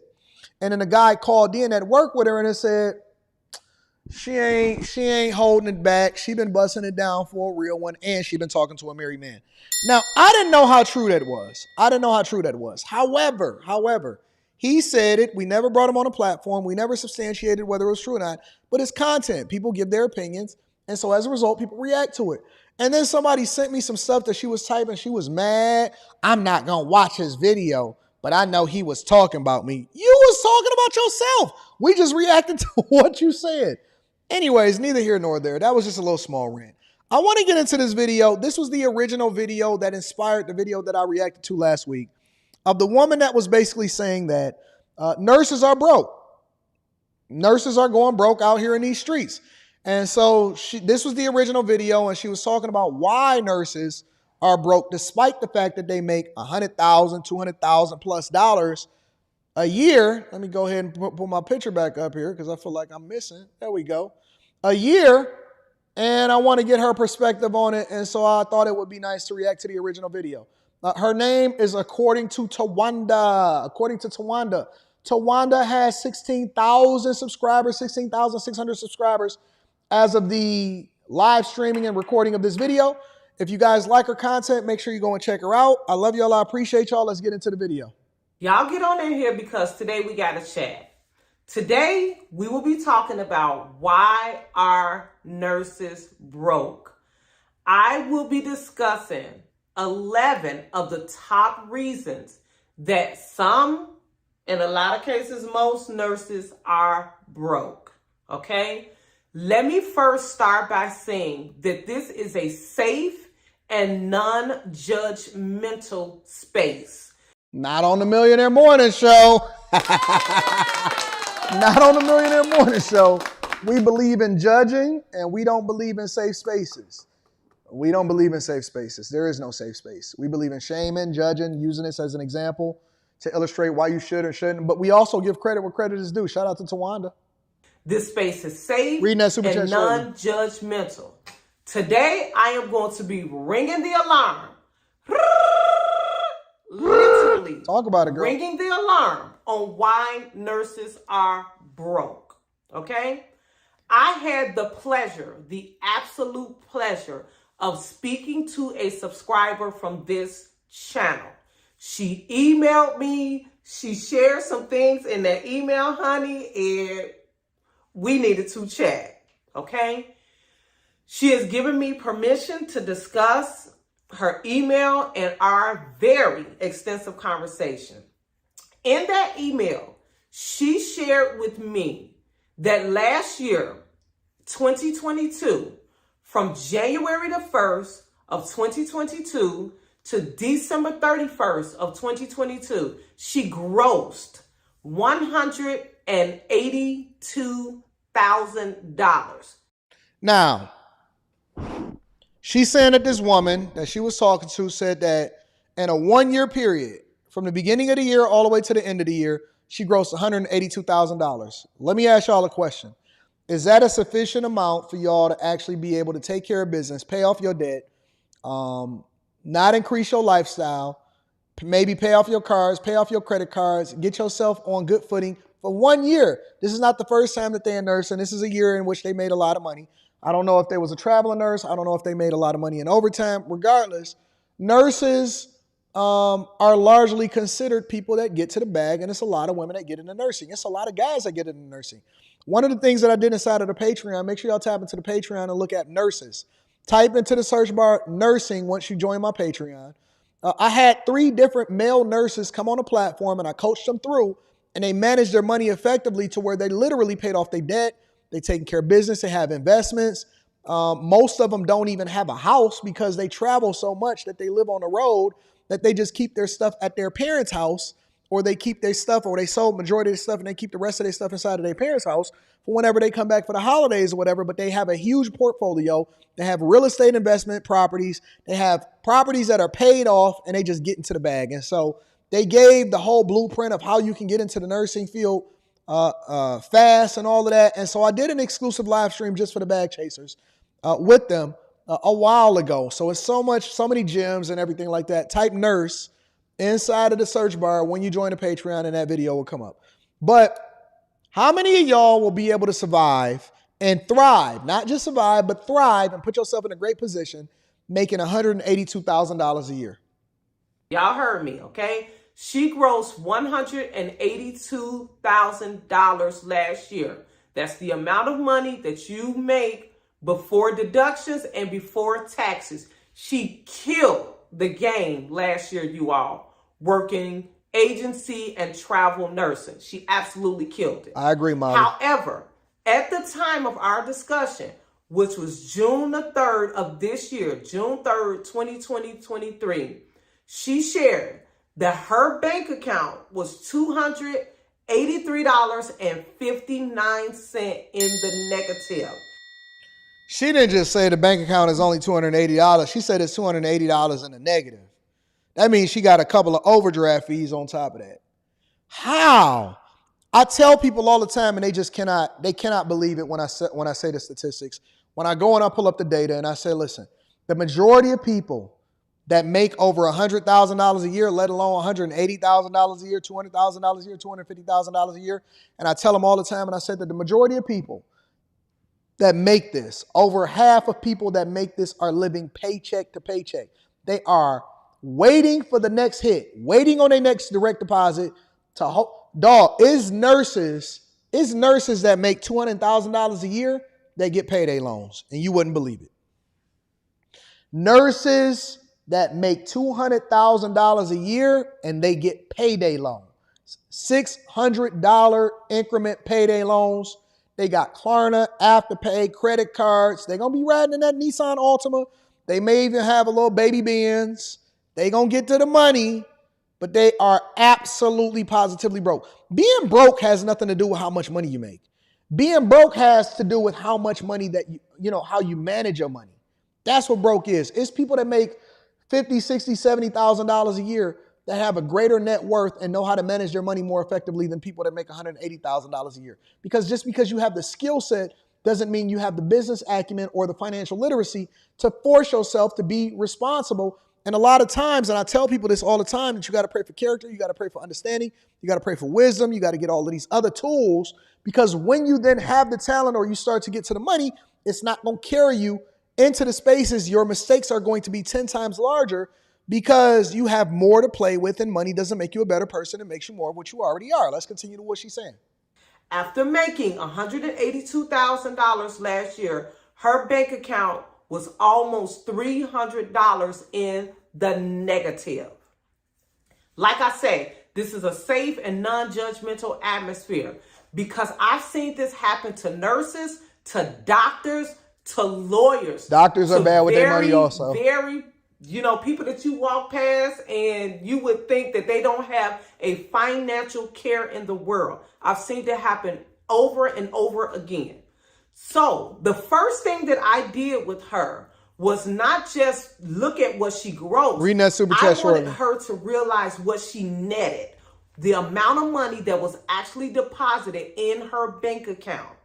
In doing that, we went through her bank account for the entire year and added up all of her paychecks from all of her sources.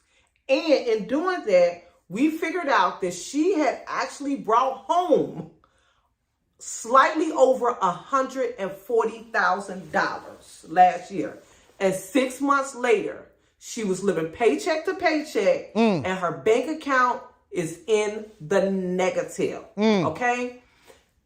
Probably didn't contribute anything into the 401k, Roth 401k, HSA, savings, brokerage account, none of that stuff. I think it is a very good thing for any and everyone to do.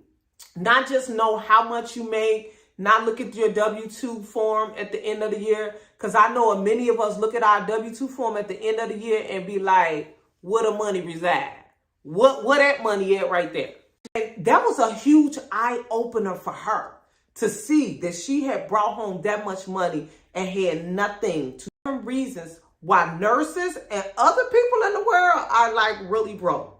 The first thing that I always identify with nurses of why they are broke, okay, and why they are living paycheck to paycheck is because they are doing too much too fast. Doing too much too fast. When the average person, the average nurse, leaves nursing school, that is most likely the most money that they have ever made in their life. And they do, like I said, what I call too much too fast. It's called new money. Gotta have their dream car New right money. out of nursing school. Yep. Gotta have their dream house right out of nursing school. Their dream apartment. All of a sudden, they get on TikTok and they start talking about how I don't need no man. I make my own money. If he can't do for me what I can do for myself, or if he not making $127,000, if he not making $180,000 a year, then if you can't match my swag, then it ain't nothing that you can do for me, baby. Bye. That's what they say. for some reason, they think that that is the time to go and get their apartment downtown with the floor to ceiling windows. That is not the time, honey. You are doing too much, too fast, right out of nursing school. Let's just start right there. Most people adjust their lifestyle to whatever it is that they're making. Okay? Doing too much, too fast. The next thing that I always identify with a lot of people, when I sit down with them with their finances, okay? And the next thing that I see a lot of nurses, a lot of people that went to college, got degrees, starting their career, is they do not attack their student loans right outside of nursing school. Why? When Biden is going to forgive it anyway.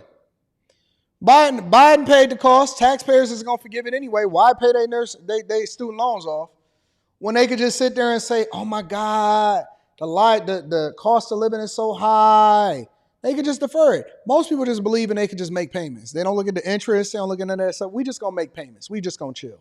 Let me see what else she got to say. Student loans, no budget, work hard, credit cards and afterpay. That's a big one. Electronics and social media, overtime. I think that she's accurate. We don't have to go too much into it. I think that she's pretty accurate.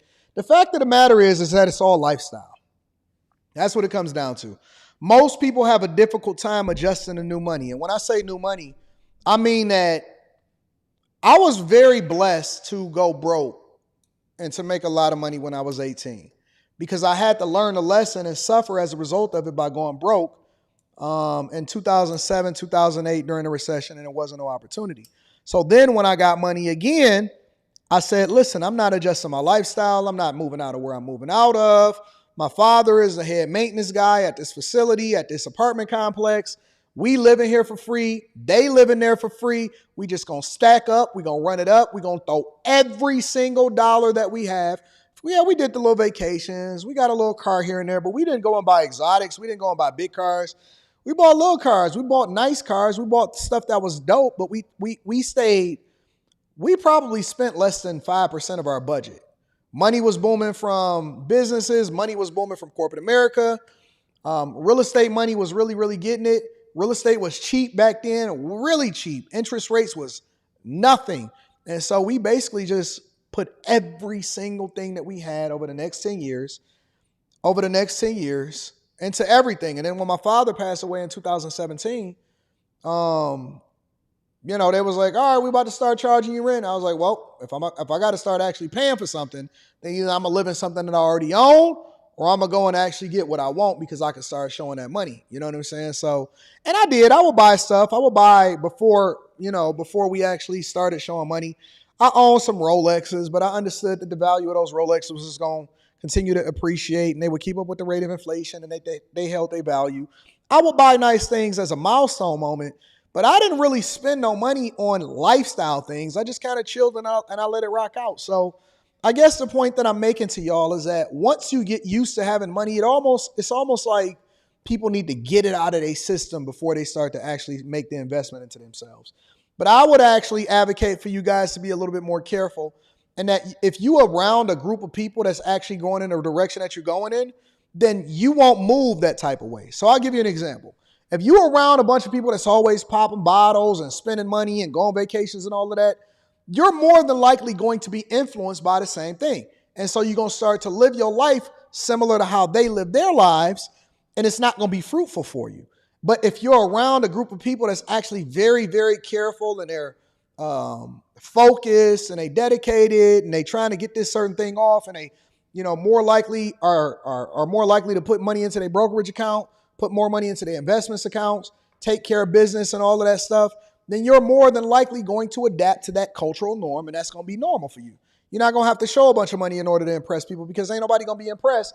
They all know that they can buy it, but they're not tripping off of it because they're not ready to buy nothing until they get to a certain financial milestone in their life. Even every watch that I've ever bought, it always came with a milestone. I had to accomplish a certain thing and then reward myself, and that's how I put the carrot in front of my face in order to incentivize me in order to continue to work. Now you get to a point in your life when you get to so much money, or you start to get to your money rolling over and making money for you, or you get assets to how much money you can keep and then prevent yourself from giving over to the federal government legally. But that's a whole other conversation. Make sure y'all join the Patreon for that. I got a video that I'm dropping this week. Somebody requested for me to drop a video based off of the 8 things that the 8 sources of income that I have. And so I'm looking forward to sharing that with you guys. Let me read a couple of super chats, and then I'm going to get y'all off for the day because it has been a phenomenal show.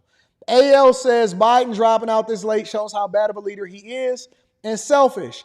He should have dropped out a year ago so they can have a legit primary. Or maybe this was the play. Maybe this was the whole way that it was supposed to go in the first place. I like Fried Rice G says, just jumped in this morning. You called that ish about Biden dropping out. You a legend, AD. Appreciate your wisdom. Get your 30 mil. Shout out to you. I appreciate you. AL says, then again, most people don't care about the primaries anyway, so y'all wouldn't have paid attention to them anyway.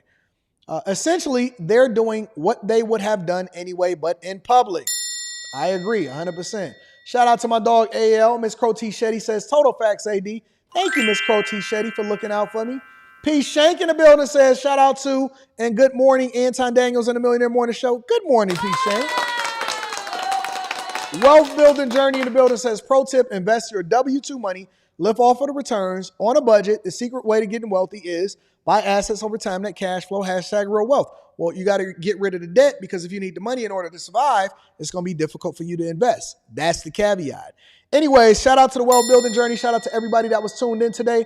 I appreciate you guys. If you have not already, before you leave, make sure you tap into the Patreon. Link is in the description. Tiege Hanley, 40% off your first order, plus 20% off of life. We rocking out with them. Make sure, do not forget to hit a like for the algorithm and subscribe to the platform, because we always going to be covering the things that's most important, pertinent, popular culture, and then how it comes back to the money here on the Millionaire Morning Show. Make sure that you tune into the possible live stream that we're doing on the Anton Daniels channel at 11:30 to cover Kamala Harris's press conference. And then last but not least, we got the Q show tonight, so make sure y'all tune into that. I love you guys. I appreciate y'all. Y'all are the greatest audience on earth. And give it up for the greatest show on earth as we exit out of here today.